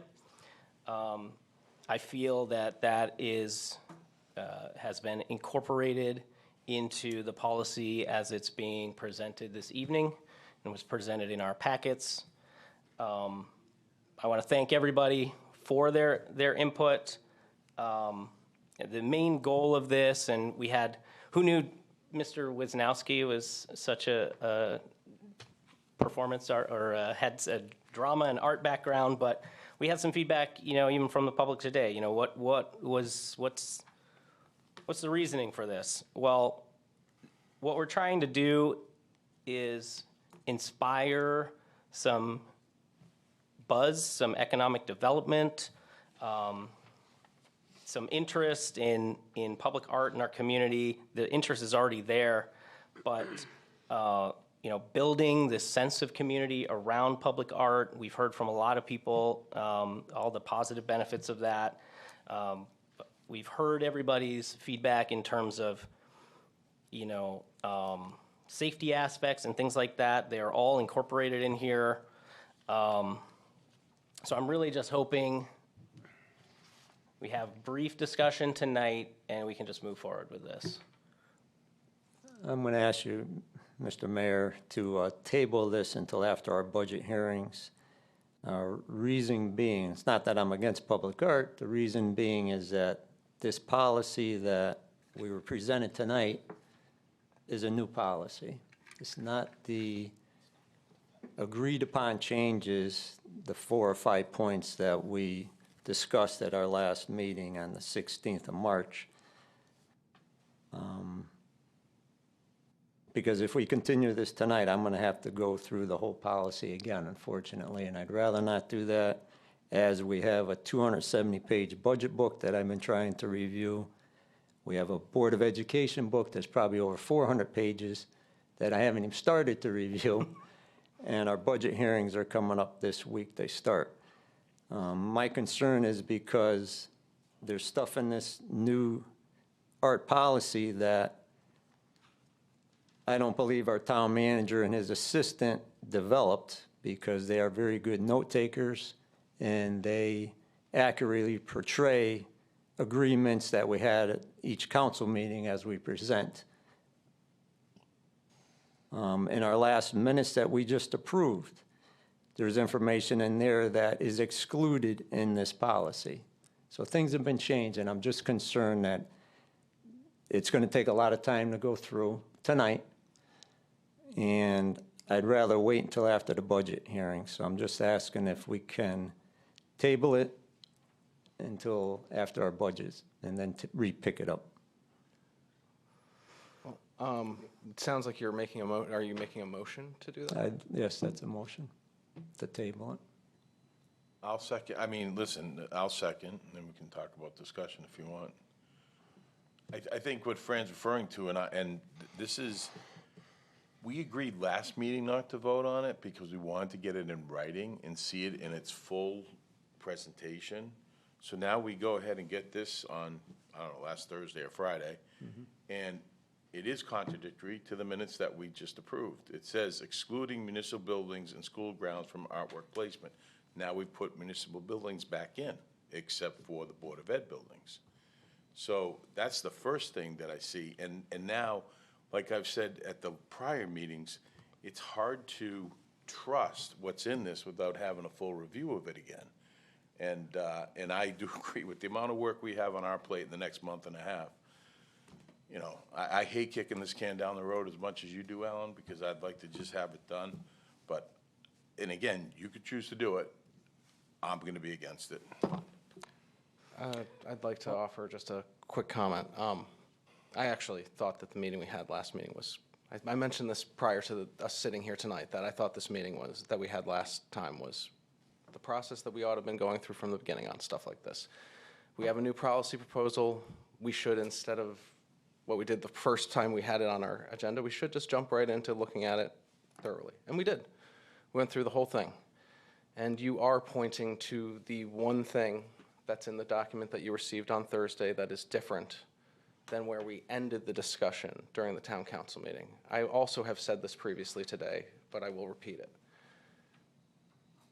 I tried to make a motion during that meeting to provide exactly the amendment on municipal buildings that you're describing that would have cleared them from this policy.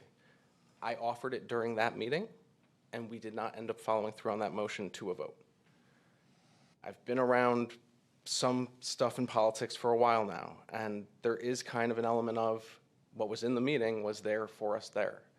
This is the document that's here for us now, and you are welcome to offer an amendment to the document. It's also less than 2 pages, and I do appreciate we all have a lot of reading we have to do. We all have a lot of work.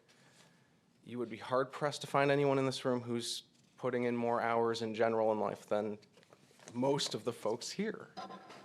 But I don't think it's too much to ask that between Thursday and Monday that you would have reviewed a document that, frankly, the only other changes are slight language changes to make the language more durable and ordinance-like.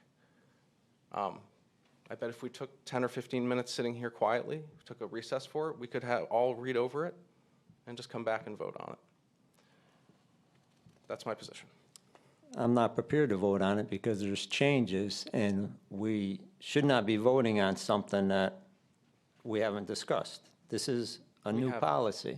We've discussed the policy changes that are listed in here. We discussed the ideas of them in the last meeting. The only difference is that we, instead of prohibiting on all municipal buildings, the location section only prohibits for town hall and prohibits the policy from applying to the schools, the school grounds, the Board of Ed, which is a large set of the buildings that are here in town. The other changes, the other 4 or 5 changes that were made were technical revisions. There was a request to make sure that we defined what a community space was. I really appreciate that. We put that in there. This document is not fundamentally different than the one that you saw 2 weeks ago. And it's been available since Thursday, and I do feel that with the budget upcoming, just for the same reason you want to table it, I would like to see us follow through on this and finish the job. Typical politics, I guess. I don't think so. I don't think it's typical. I don't think so. Okay, okay. I don't think it's fair. This is a new policy that you wrote. Offer an amendment to it. Made a motion to table. Okay, and you have a second. Yeah. Technically, they're not debatable. All those, So, Mayor, are we going to vote on that? so, yes, let's vote on the option to table. I, for one, think that you're right. We have a month and a half of budget stuff in front of us. We don't need this hanging over our head for another month and a half. We've had ample time to talk about this ad nauseum. I've reviewed the minutes. The minutes from the last meeting were that we discussed these items, including municipal buildings and Board of Ed buildings, and we also discussed crosswalks and advertising and all of these things.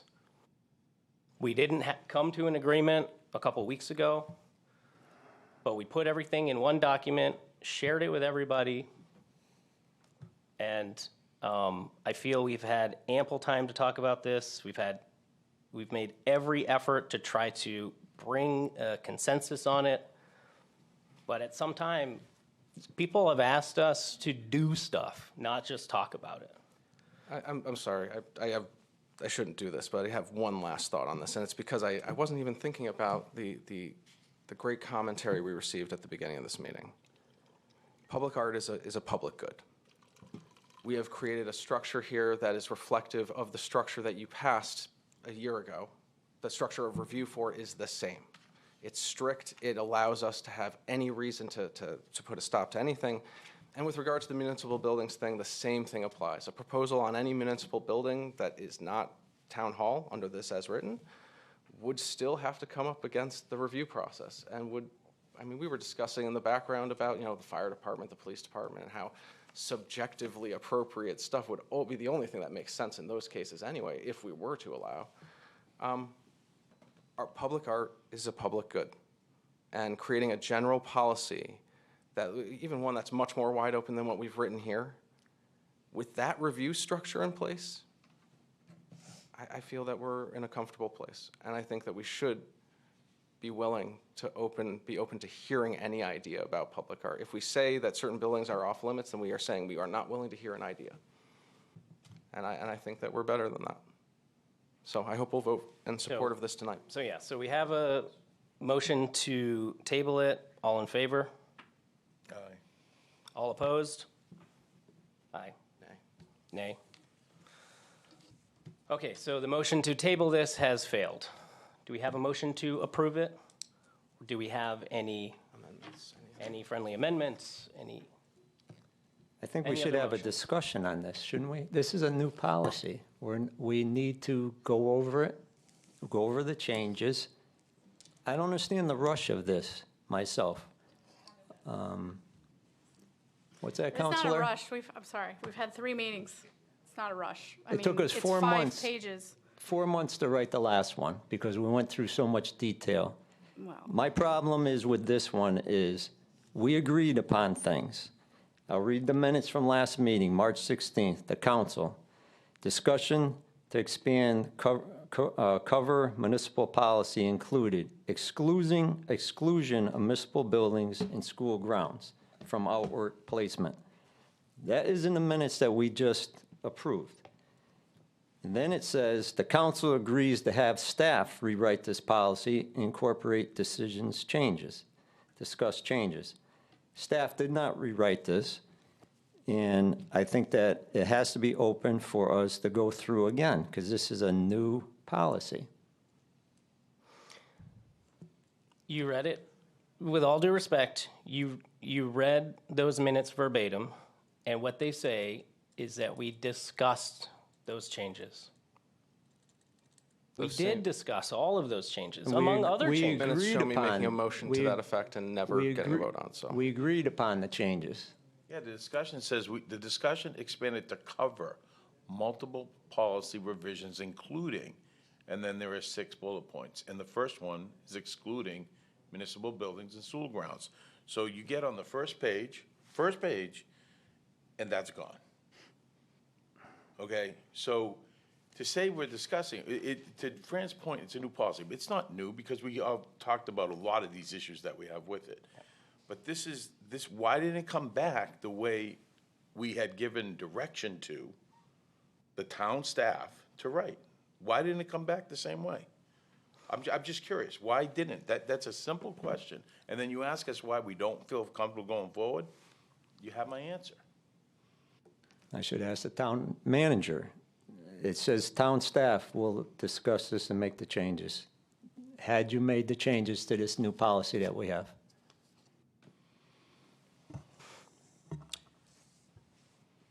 Without getting stuck in the middle of a political argument, I did make some of the Political. changes. I take offense to that, Ray. I'm sorry. I did make some of the changes. I don't take offense, I take offense to calling this a political argument. Argument between, Okay. between the politics here. That's what it is. But I did make some changes. Those changes were substituted by this document, but they incorporate the procedure hasn't changed. And the design elements haven't changed from actually the 6-month rewrite from the original. Did you have in there excluding municipal buildings and school grounds? That was discussed in the last meeting. That's correct. Yeah. But when you redrafted the policy, did you have that included? I think we did. Thank you. It's not the one Because we that was received. one of the points. excuse my ignorance, but do we have to do exactly No, we don't. what's in the notes? We Then does it- don't. I mean, Well, you can vote on it. Go ahead. I can understand that this is a side, a Democratic side and Republican side, and you guys do not want to entertain us with this. It seems like you're set in stone to move forward with this. Doesn't matter what we're saying, we're trying to bring some points forward, and you're not entertaining it. Don't even want to discuss this. You just want to vote on it and pass it. So if that's your prerogative, I'm not then go sure for that it. that's reflective of the process that we've been through, because the process we went through made changes that were excluding this from applying to the schools and the school grounds. We made changes to further define things based on your suggestions. This has been discussed. It has been communicated. Could there always be better versions of that? Yes. And I will always aim for better, but like, why don't we do them then? I'm struggling with the notion that Thursday to Monday is not enough time So, to come prepared with amendment, to come prepared with a plan. I have a plan. I want to go through this whole policy, listen and make changes to it. but the And only you guys don't want to change we entertain that. made, but the Well- changes we made were the 2 points we just discussed. Why do we need to just go through the whole thing with those two changes? I Go just, from a technical standpoint, I don't want to speak for everybody who would have to vote on us going through it in that way, because obviously discussion can be cut off at some point here. I would be fine with going through what's there, but it's not about editing anymore. This is about figuring out what your amendment that you want to propose would be. And then you either propose an amendment or you don't.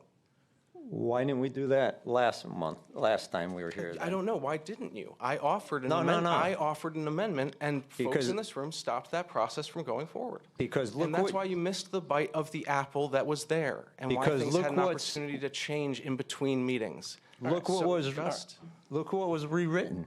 If this is what you take as from our last meeting, this is not. And if we didn't get this to review, because I want to see what I'm voting on. Can we stop saying you didn't receive it? You received it on Thursday. There have been 4 days in between then and now. Please at least reference it as something that was distributed. Like, we didn't lack in communication of this. We were, No, there's a change. This is not the policy that we agreed upon March 16th. And I'm glad that it's written out, and that's why I wanted it written out, to see what it looks like in black and white. Your March 16th here, your blue lines, they're all changed. There's more wording in there, you're right. You're right. There's language there that looks and sounds a lot more like an ordinance in that it uses specific language to cover us even further. Frankly, I almost regret that I even suggested that to it, because I suggested it at the thought that you guys might appreciate that it was a little bit more locked in, a little bit more specific. Sorry. It's very specific. There's things in there that we agreed upon on March 16th, and they're not in there, and you're very specific about, including new things. And when you say that, are you specifically referencing the location section and number 3?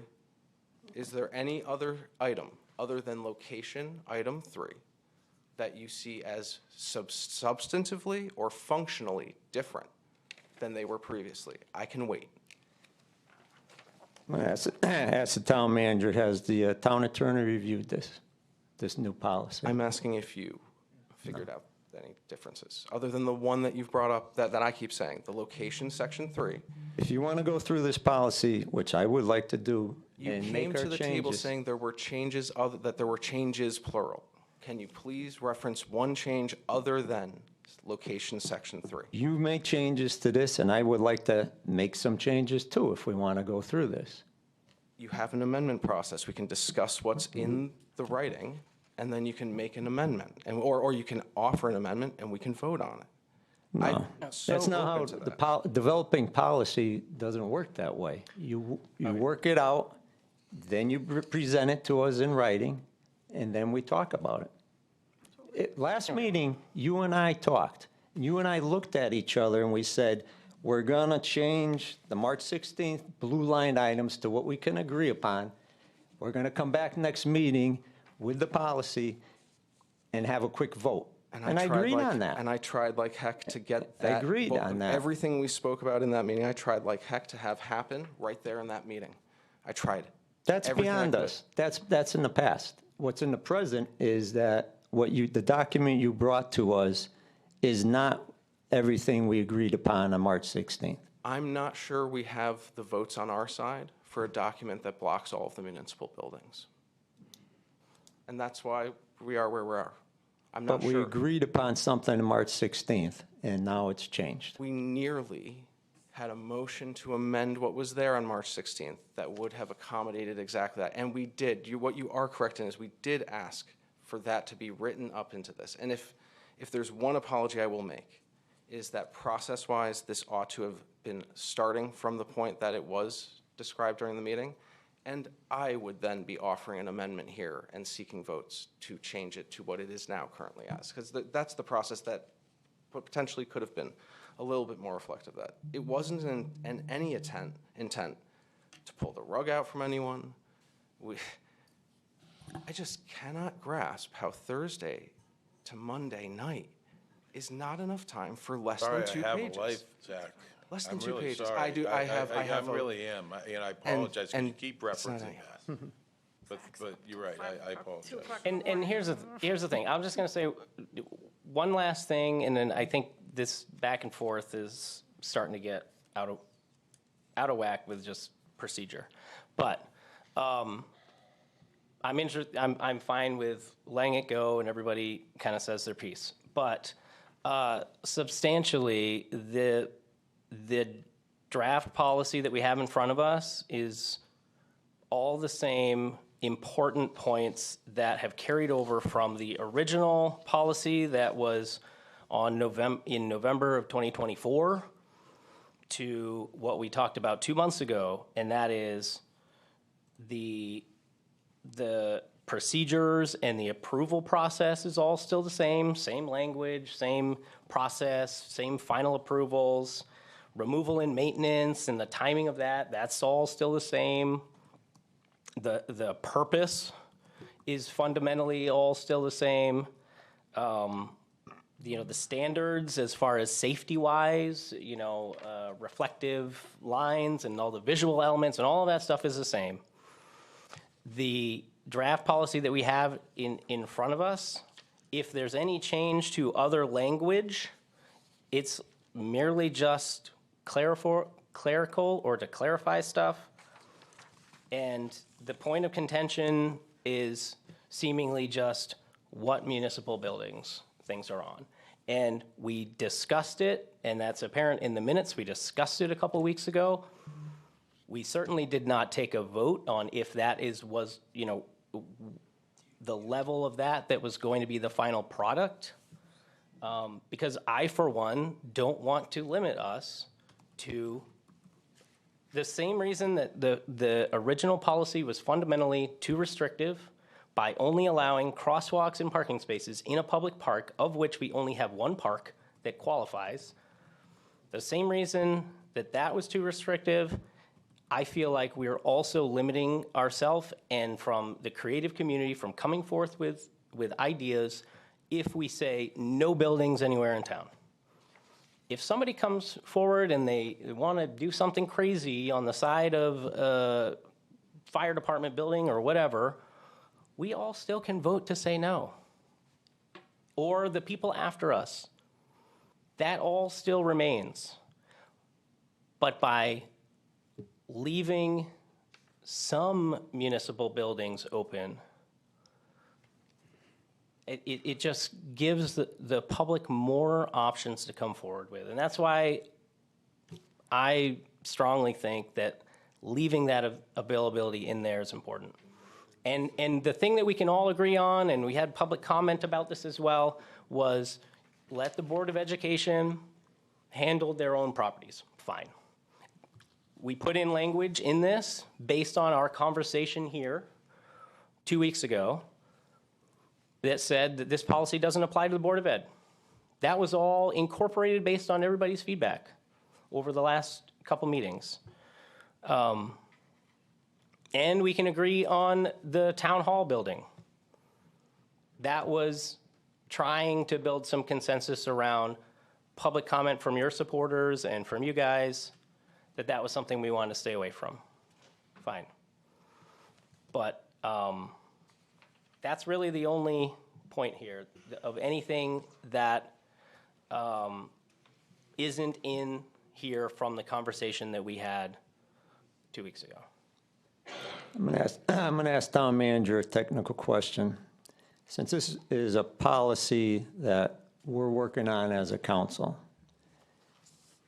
I bring forward some changes, and they're not being entertained because they want to move this to a vote. Is that the normal procedure for policy within town council in your past or other boards or commissions? Yes. Yes, what? Many times over the years for this council, for planning and zoning, there are not always unanimous in certain past town councils.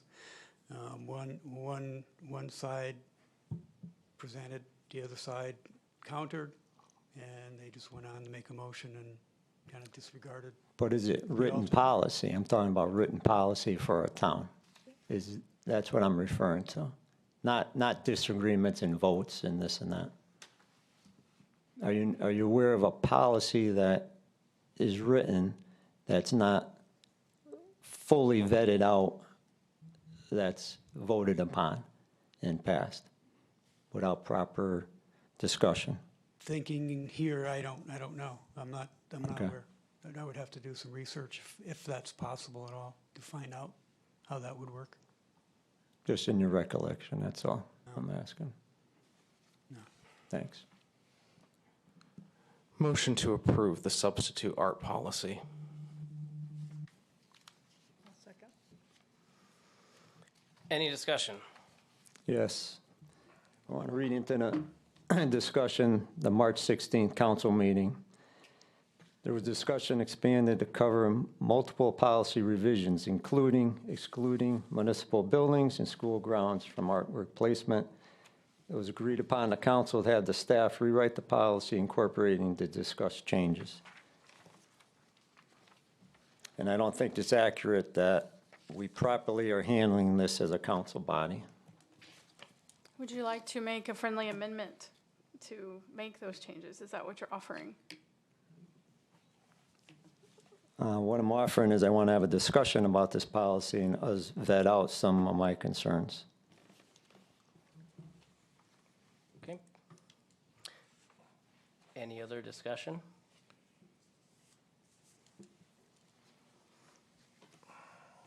All in favor of drafting the public artwork policy as presented? Aye. Aye. That wasn't the motion. What was the? The motion was to vote on the substitute art policy. Okay. All in favor of adopting the motion for the substitute art policy? Aye. Aye. All opposed? No. Any abstentions? Okay. Motion carries. I appreciate everybody's time with this, I do. I think this back and forth has been healthy, and I look forward to working on future policies to move forward. Similar progress in Rocky Hill. Next up, we got another one that we like to talk about a lot. So, discussion, possible action, the shared services and operational assessments. So, yes, hold on. I think I can turn myself on. You saw a spreadsheet in your packet. This was really trying to summarize a lot of the conversation we've had over the months.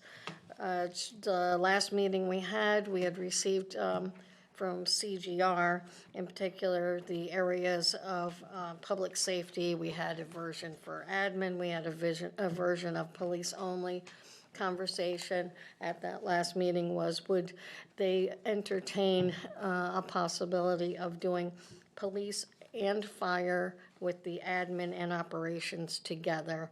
And as you can see at the top, which is the most recent proposal we've received, and that was yes, that they would entertain that up to $75,000.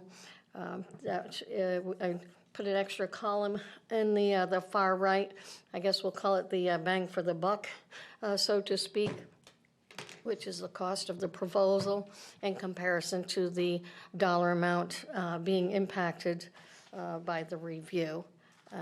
The most recent $75,000, looking at police and fire, both admin and operations, is the best cost for the price, or best price for the value. So we can present that. If interested, being the best, we could go forward and make that recommendation. If we wanted to go in that direction, funds are already earmarked in the contingency for $65,000. We could accommodate the 75 if that's the direction you chose to go. I mean, personally, I don't think there's much value in looking at the fire department admin and operations. I think from our last discussion, we were really focused on the police admin and operations. If that wasn't feasible with everybody, I mean, I think I had mentioned that I was amenable to finance, admin, and HR on the town side only. But I think what we're trying to get to is the most bang for the buck, and I think the police only, admin and operations at 67 would be the biggest bang for the buck. Yeah, they're very close. The 0.8 versus the 0.9, very, very Right. close. Yeah. You know, John, I was with you and thought that we should be doing something, but I am hesitant to really delve into the police, to be honest. I mean, and, just looking at some of the budget items on the police, it does seem a lot of it is people and the police officers themselves, and are we actually going to be, because that is a large budget, and so I think that's why that budget item is large. They've got their cars and their, things like that. And if we go to them and just say, are there things that you can do, on your own without paying $67,000, will that work enough to be honest with you, I don't think so. I think don't? we need somebody, and this was the intent when we first brought this up last year. We need an outside person to come in and ask those questions. I'm just and trying do to that think, research. I'm a big proponent on ChatGPT. So I went into ChatGPT and I'm like, what are these things Okay. that are they gonna? What are we gonna learn from? What are we gonna get? What are we gonna? And it basically said you don't usually get much out of this, and a lot of it is staff and people, and I don't know. I've kind of changed my mind a little I mean, bit. I could certainly understand that perspective, and that's why I had mentioned finance, admin, and HR, because at least people, the residents paying the tax, would understand that, yes, town hall is running efficient after this study. Yeah, Or I'm more they leaning could even towards come in that. and say, well, they are running efficient right now, but here's some recommendations. I mean, we may not get $48,000 in savings, but at least it's a reassurance to taxpayers that town hall is running efficient.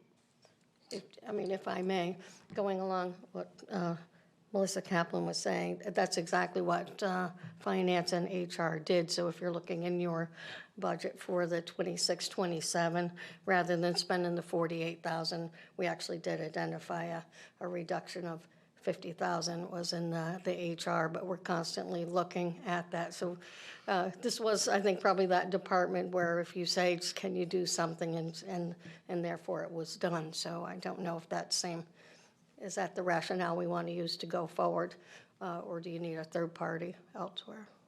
I'll just add this 1.2 is we're about to have 2 meetings a week for the next month and a half, going through every department with a fine-tooth comb as well. And guess what? We're not paying us for that. So, I can also understand with the budget right upon us anyway, if, when would this study be done? Would these studies be completed in the summer, fall, once we're already into that budget anyway? The projection was to have all of the conversations, collecting data, that the whole time period would be 6-month window. Right. So it would be a while until the completion of this anyway, so the money's already earmarked. I mean, I'm open to, there's folks that have been talking about this since last August, so I'm open to hearing, whatever the consensus is. My only comment on this is, I think this might have been the first item on any agenda that I've experienced here in the council. So we've had it for a while. It started in September, actually. Started well before that. John, I totally agree with the thought process around it. I totally see why it would be good to at least know and to have like a good sense of it with a third party kind of certifying that we're in this position, whatever that position is, that position. Ever since we started talking about like which parts of the budget,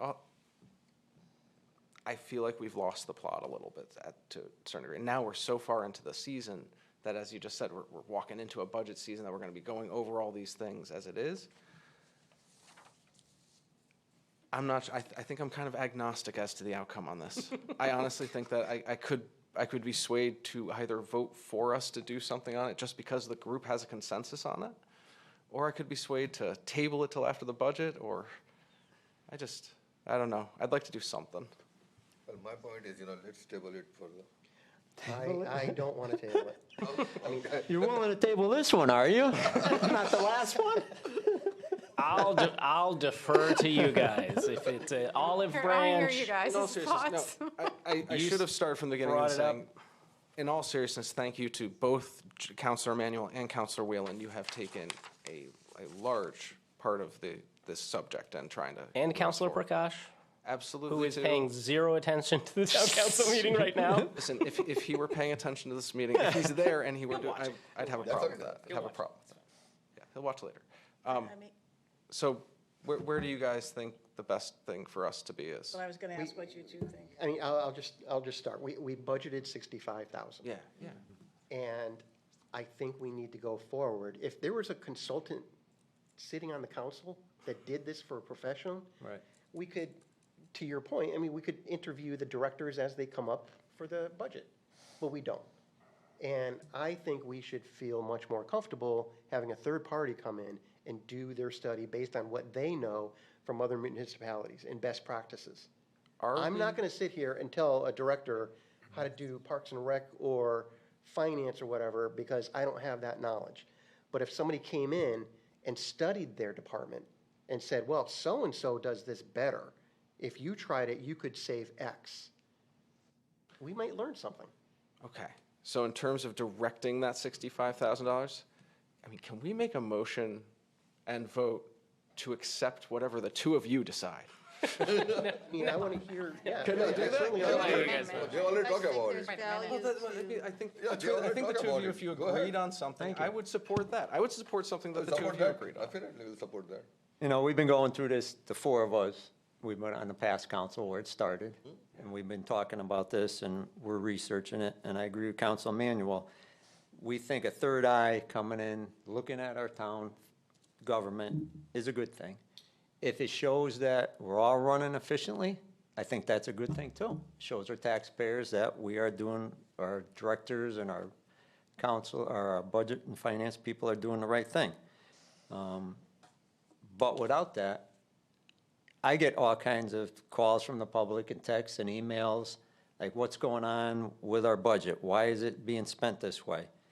So by having a third party come in, they may come up with better ideas, or as Councilor Emanuel said, this other town is doing this, maybe you guys can incorporate this.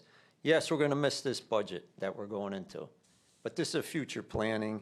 This may be a planning 3, 4, 5 years out. As people retire, we may say, all right, we're not gonna replace that person. I'm not in favor of getting rid of staff, by any means, and that may be a recommendation, but that will fall on us as a council, what we want to adapt from this study. I do believe that the police and fire, as Mona got for $75,000, and we could cover it with the contingency money, I think that's where we should go. The police is our biggest budgetary item. Yes, a lot of it is salaries, and I agree with Councilor Kaplan, but there are a lot of intricate areas that a consultant will know where to look and hopefully follow through. Thanks. You got anything? I wish we could have a consultant when we do all these budget workshops, frankly. Yeah. But, We no, do. will they We do have that? Mona and We have Mona. Ray.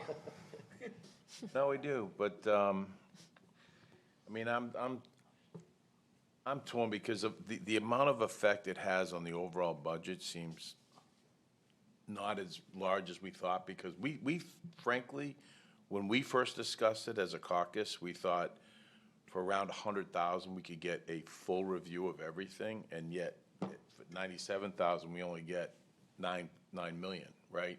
Yeah. And, you know, we have an 8.98 increase from the Board of Ed, and that's equivalent to a 5% increase on the overall budget, and they're nowhere to be found. You know, I still go back to that when, you know, I had this vision of both the town and the Board of Ed kind of coming together on this. So, I mean, I do think we got to do something, and I think it does prove a point to the public. And by the way, we got to be prepared. We could be understaffed. Yeah. Which none of us want to hear. Okay? So that's the other fear. I think that's the long shot, okay? But we could be running so efficient that we should be giving some of our employees breaks. I don't know. So, and I could be convinced, I hate to waver, but I probably could be convinced to see how this budget shakes out. I don't want to lose the 65 we allocated for it, you know, and if that's in danger, then I'm all for putting it through right now. Got it. But if we're not going to lose the 65, I probably could be swayed to waiting till after the budget hearings. Would we lose the 65, Mona? If we could encumber it to a vendor, so I guess you could encumber it and then put the process delayed. So if we're comfortable with the vendor that we have these quotes from, we could at least earmark it for them, and then we don't lose it. We Correct. have two different vendors, though, so we'd have to figure out which one. Have to pick which Which category means at least. police and fire or Or the finance, HR. admin, and so it HR does- are two different vendors. Yeah, but It does kind of push our hand. But I think also, we only lose it into the budget if we spend it, or if we incorporate it into the rest of the fund in the next budget. Right. If If worst we- I case, mean- it'd go to the fund balance. Yeah. Which is, But we wouldn't want to do that. well, we do want to grow our fund balance, but don't let me go there, it's not budget time. Right. If I wanted to, just 2 cents, in having conversation with this group, I was thinking the same with the fire, what's the impact? But what they do is look at the vehicles. And we did do a referendum about 10 to 15 years ago on all vehicles. So one of their special areas is looking at all fire vehicles and saying, what is the age? What's a good game plan to replace versus do you do a referendum in 10 years? Do you take advantage of their lively And I brought that up value at a now? public safety meeting Right. to Yes. the fire chief, and he said about 10 more years, and they're going to need a new fleet, Right. which is going to be in the millions. He's not planning on it. Flying Yeah, fire and trucks it's not by being then. planned, so Oh, yeah, we gotta So get do we I take don't- I action mean- while they have a valuable life instead of waiting till Yeah. they're all 15? right, I mean, I don't think we need to pay somebody to tell us that we need a new fleet in 10 years. Right. But maybe they're able to tell us what the plan for our fleet should be in Right. terms of staggered Develop purchasing. one. Like they might have that. I mean, if that's what we can get That's it, out of that's it. incorporate, then that's good to me. Also, I believe that adding the fire on wasn't that much more, right? It's only 8,000. It's It something was like like, the police is obviously the big chunk, and then, Plus, we don't want the police to feel like we're singling them out. Good point. Yeah, Well, that's like, my So, I mean, concern is can too, we you at know. least narrow it down and go in My the concern. direction of I'm comfortable with all police and fire, admin and operations for 75? Like I said, the two of you say you're cool. I'm with you. I You mean, got my vote. I was okay with police, but I hear, Counselor Whalen, and I'll certainly take care, add that in if everyone is I'm good okay with with that. Police and fire. Can I read what Mr. or Mrs. ChatGPT said? Oh, no. Just the summary? No, actually, no. Why don't you check Wikipedia? So, Ray, just a quick question. Just a quick question. If we went in the direction of police and fire, admin and operations at 75 with CGR, would CGR come in and do a presentation to this council? Yes. Okay.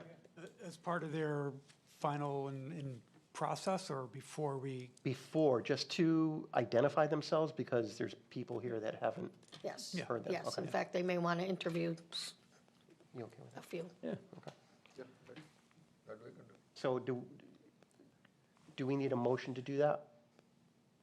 yes, Yeah. Entertain CGR to, No, Can we this is have the right more one. solidity to the motion that like, kind of like says like it's happening? Police Yeah, and should have fire. drafted one. Just- it's being delivered right now. Okay, Mm-hmm. okay. Yes. Oh, my goodness. Oh, this is the awarded contract. Okay. Parliamentary. I can share. Oh, all right, you printed for all of us.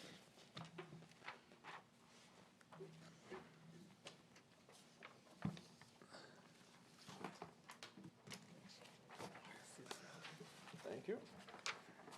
So, John, are you saying first have them come and speak with everybody before awarding any contract? Yes. Do you want to have them come in? They've come and Make a spoken. motion to get this Yeah. going. Mhm. You know. Okay. They've spoken with public safety though before, right? Yeah. They came in and did their presentation. I'll trust the different members of that councils. committee I was- I to was- have I already wasn't on vetted. it. I wasn't on it. they came to the council I in still- Yeah, that's September. right. Okay, They came here. okay. Yeah, they were here at the council, that's right. But Counselor Emanuel and Counselor Whelan were here for this, and Counselor Thoreau, you were there for that as well? No? Okay. Yeah. On the council, yeah. Yeah, on the council. They were three. Yeah, they came in August. They came in August, Councilor Savini is Yeah. on the council. but we never met. I recognize that, but Do you want me to I make a don't- motion? we're offered basically Yeah. this from them It's just the, just. and meeting something this. else from somebody else, right? So, Okay, we're going to get a motion here. okay. Okay. I'll make a motion that the Rock Hill Town Council awards a contract for efficiency study for police and fire administration and operations at a contract price not to exceed $75,000 to CGR of Rochester, New York. The funding for this expense will be charged to the funds earmarked in the general fund contingency. Second. Any further discussion? Seeing none? All in favor? Aye. Aye. Aye. Any opposed? All right. Motion passes. Good job, Mayor. All right. No, thank you, guys. Good job. All right. Thanks, John. I lost my agenda. Okay. There we go. New business. Discussion possible action, farmland and farm machinery tax exemptions. Can I jump in, Counselor? Yes.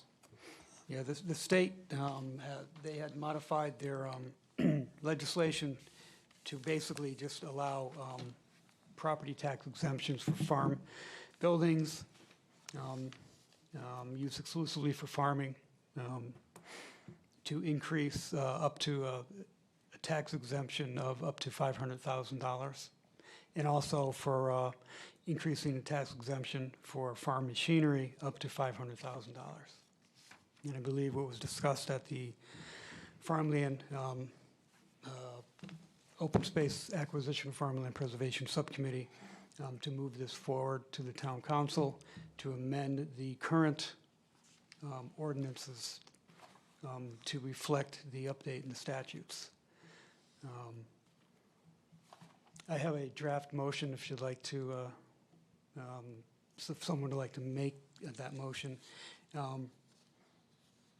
We also are looking to add another item, another sentence to each ordinance that will allow the assessor to extend the filing date for that exemption.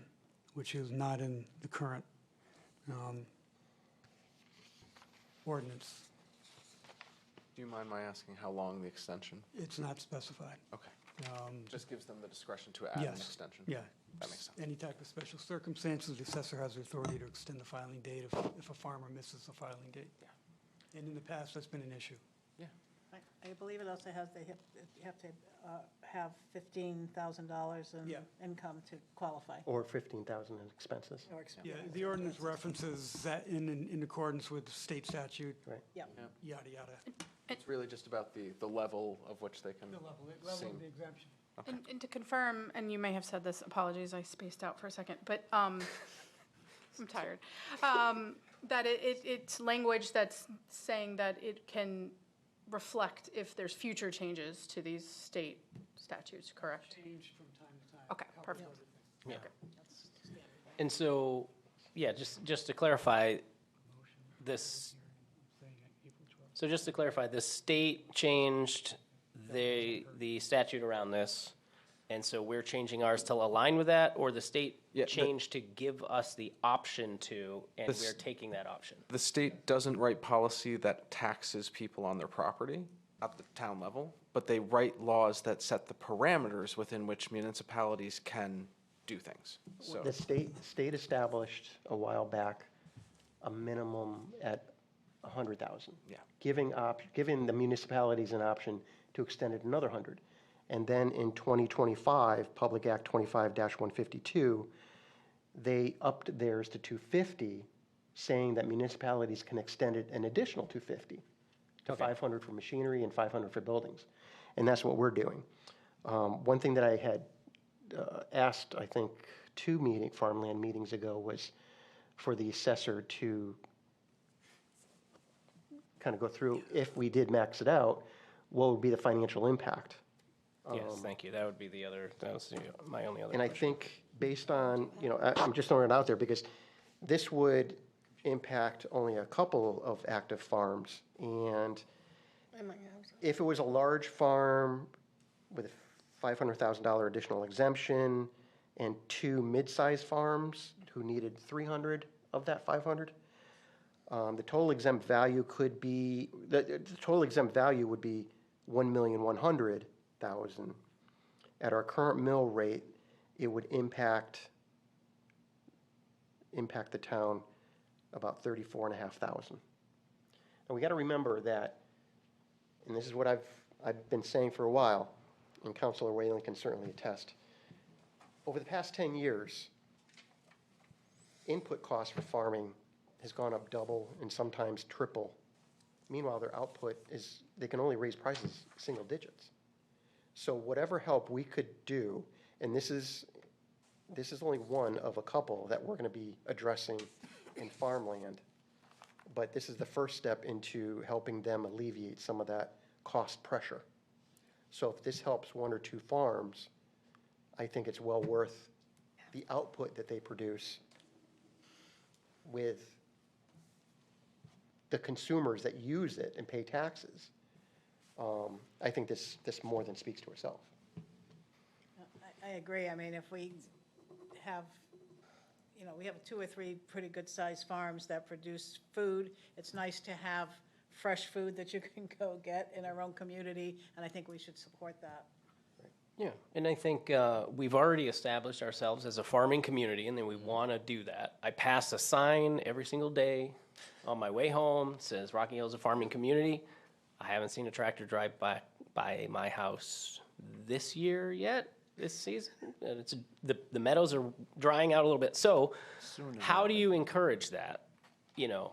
How do you prevent the economics from being so untenable that eventually these farms sell off because there's some other more higher economic use or something like that? This is, I guess, this is the town's way to be able to create a condition where they can still stay and it's still economically viable. This is the stuff that's within our wheelhouse, I'm fully in support of making it easier to own and operate a farm in our town. It's not just an identity thing. Yeah, it's part of our character. Functionally speaking, And The that's- farmland we already have under control and ownership of people in town.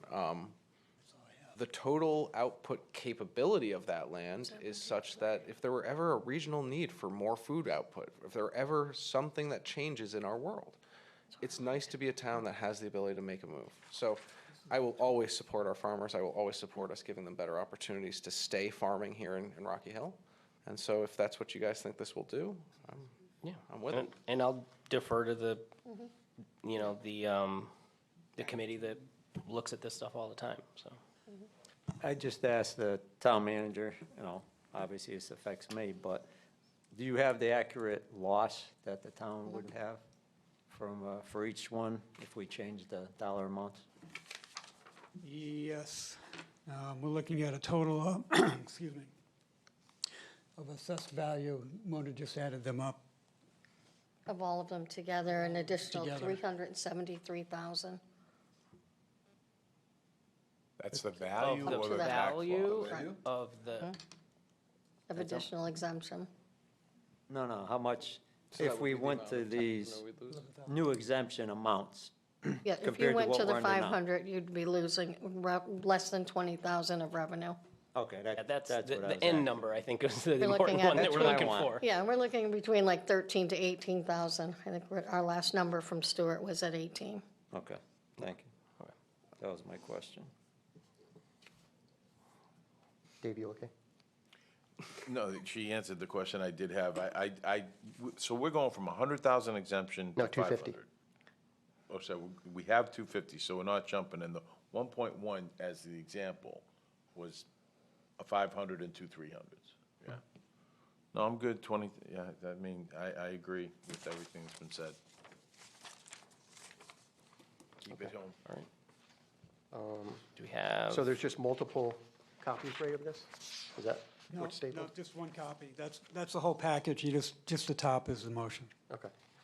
All right, I'll make a motion to schedule a public hearing on April 20th, 2026 at 6:30 PM for an amendment of Town Ordinance Number 1, Chapter 223, Taxation, Article 14, Property Tax Exemption for Buildings Used in Farming, Section 223-43 and 223-45, increasing the assessed value to be exempted for buildings used in farming to $500,000 and allowing the assessor to extend the filing date for such exemption.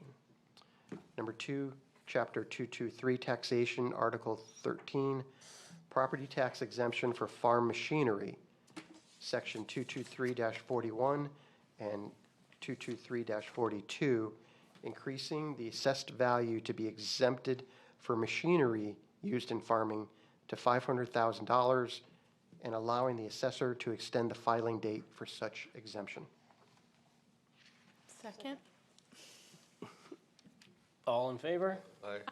Aye. Thank you. I'm not All quite right. sure which one of us gave that Vote- second. Any opposed? I saw unanimous, so, I saw unanimous approval, so. The written record needs the. The motion carries. All right, mayor's report. I'll keep this short. I know I always say that, but this time I mean it. No. Actually, a lot of what I was gonna say, Mimi covered under the school liaison stuff. There's a lot of activity going on in our schools this last week. So we had The Little Mermaid. We have some great kids performed there. It was amazing. We had the Harlem Wizards. The Education Foundation gave us a big check, raised a ton of money. Great event. And I tell you what, you know, the one thing that's great about those events, and it's something that we've got to think about when we come to budget time and we're looking at all the things that Parks and Rec does too, is that, you know, we don't have like a one watering hole in town that everybody comes to, but when there's one of these events, you get all these people into town. People were like running into their old high school classmates and stuff. It's just great to get that many people in Rocky Hill together in one place. And then after that, we also had that Model UN event. Was amazing. The keynote speech from former Hartford Mayor Luke Bronin was great, and that basically is put together entirely by students. the high schoolers that have driven this, and now they're graduating their senior year. And I popped into classrooms and watched them sending notes back and forth to different delegations. I think there were something like 16 schools there, 95 students came to Rocky Hill at the initiative of a couple of our students that started this whole thing. Is amazing. I was not doing that when I was in high school, by the way. I was not as impressive. We'll just leave it at that. And then, so that was amazing. And of course, and all the students that basically are the leaders on that are all going, we've got one going to Yale or Harvard, haven't decided yet. Another one going to Harvard, another one going to Cornell. I mean, this is amazing that we're getting these students pumped out by our public school system here in Rocky Hill. We had Hop Around the Hill was well attended as well on the 28th, Easter event at the community center. The place was great. And then just the last thing I would touch on with events that we had, on March 23rd, we had another water rescue down by the ferry. And I'm sure we'll hear more about this in public safety, whether it's the fire chief, police chief. They were both, police were on the scene in 2 minutes. There's a car mostly submerged, and our fire department, who are volunteers, by the way, multiple of our first responders jumped into like freezing cold water. It was like 35 degrees that day and drizzly and nasty. Jumped into this cold water without hesitation, and ultimately somebody, I would argue somebody's life was probably saved that day. So big kudos to those guys. Hopefully we'll be able to recognize their courage in upcoming events here as well. So the last thing I would say is it's budget season. The flowers are blooming. So are the budgets. So are the binders. So tomorrow is the public hearing. Ray will come and present the budget. There's public comment. I would encourage everybody to come to that. But that's not going to be the last opportunity. We have another one on Thursday, which is, that one's at 5:30, correct? And that will be the finance, HR, basically all the town hall offices. Library and economic development. Yes. As well. Yep. So each of these budget workshops are focused on, I think we have like 8 of them. They're focused on only 1 or 2 departments. So they're bite-sized. If any members of the public are super interested in the police or Parks and Rec or Public Works or HR and finance, then take a look at the dates of when these are coming in and come in, offer your comment. I've been to these meetings before. There's often 1 or 2 people in the public. I hope that there's more this year around. So that's all I have for the mayor's report. Thank you. Sorry, just to make clear, as you were trying to say, there's public comment opportunities at Yes. each of these workshops. Yes, all the budget workshops open with public comment. Yeah. Yep. I should say. And you don't have to public comment on the subject matter. So if you could show up at finance and have a Yes. public comment on police, so they're not obligated. Correct. The Sorry comment, if there was right. any confusion. It is public comment for public comment. Right. There you go. Yep. All right. All right, I just have a 200-page report to provide. We should be out by like 1. I really I don't think we have, missed the first half. I really don't have much of any interest to say. Transfer station hours, Ooh. yeah, Thursdays and Fridays, 7 a.m. to 2 p.m. And Saturdays, 7 a.m. to 1 p.m. And also there's a Shred It event, Saturday, March 16th, rain or shine, West Hill School, 9 a.m. to 1 p.m. April 16th? May 16th. May 16th. Did I say April? You said It said March. March. We just got out of that, so it's okay. Where am I? I don't know where I am. Just another quick note, the Rocky Hill Human, Youth, and Senior Services. They're looking to revamp some of their operations and looking looking for volunteers to assist our seniors and disabled residents with what they call friendly visits, transportation, some shopping or errands, some light housekeeping, even some minor home repairs, yard work, even meal preparation, dog walking, etc. If anybody is interested, you can contact Crystal Philbrick, Philbrick. And she can be reached at 860-258-2021 or cphilbrick@rockyhillsct.gov. Crystal is working in the Human and Youth Services Department. I think that should be enough. All right. Motion to adjourn. Any? I was gonna say any final comments. All in favor?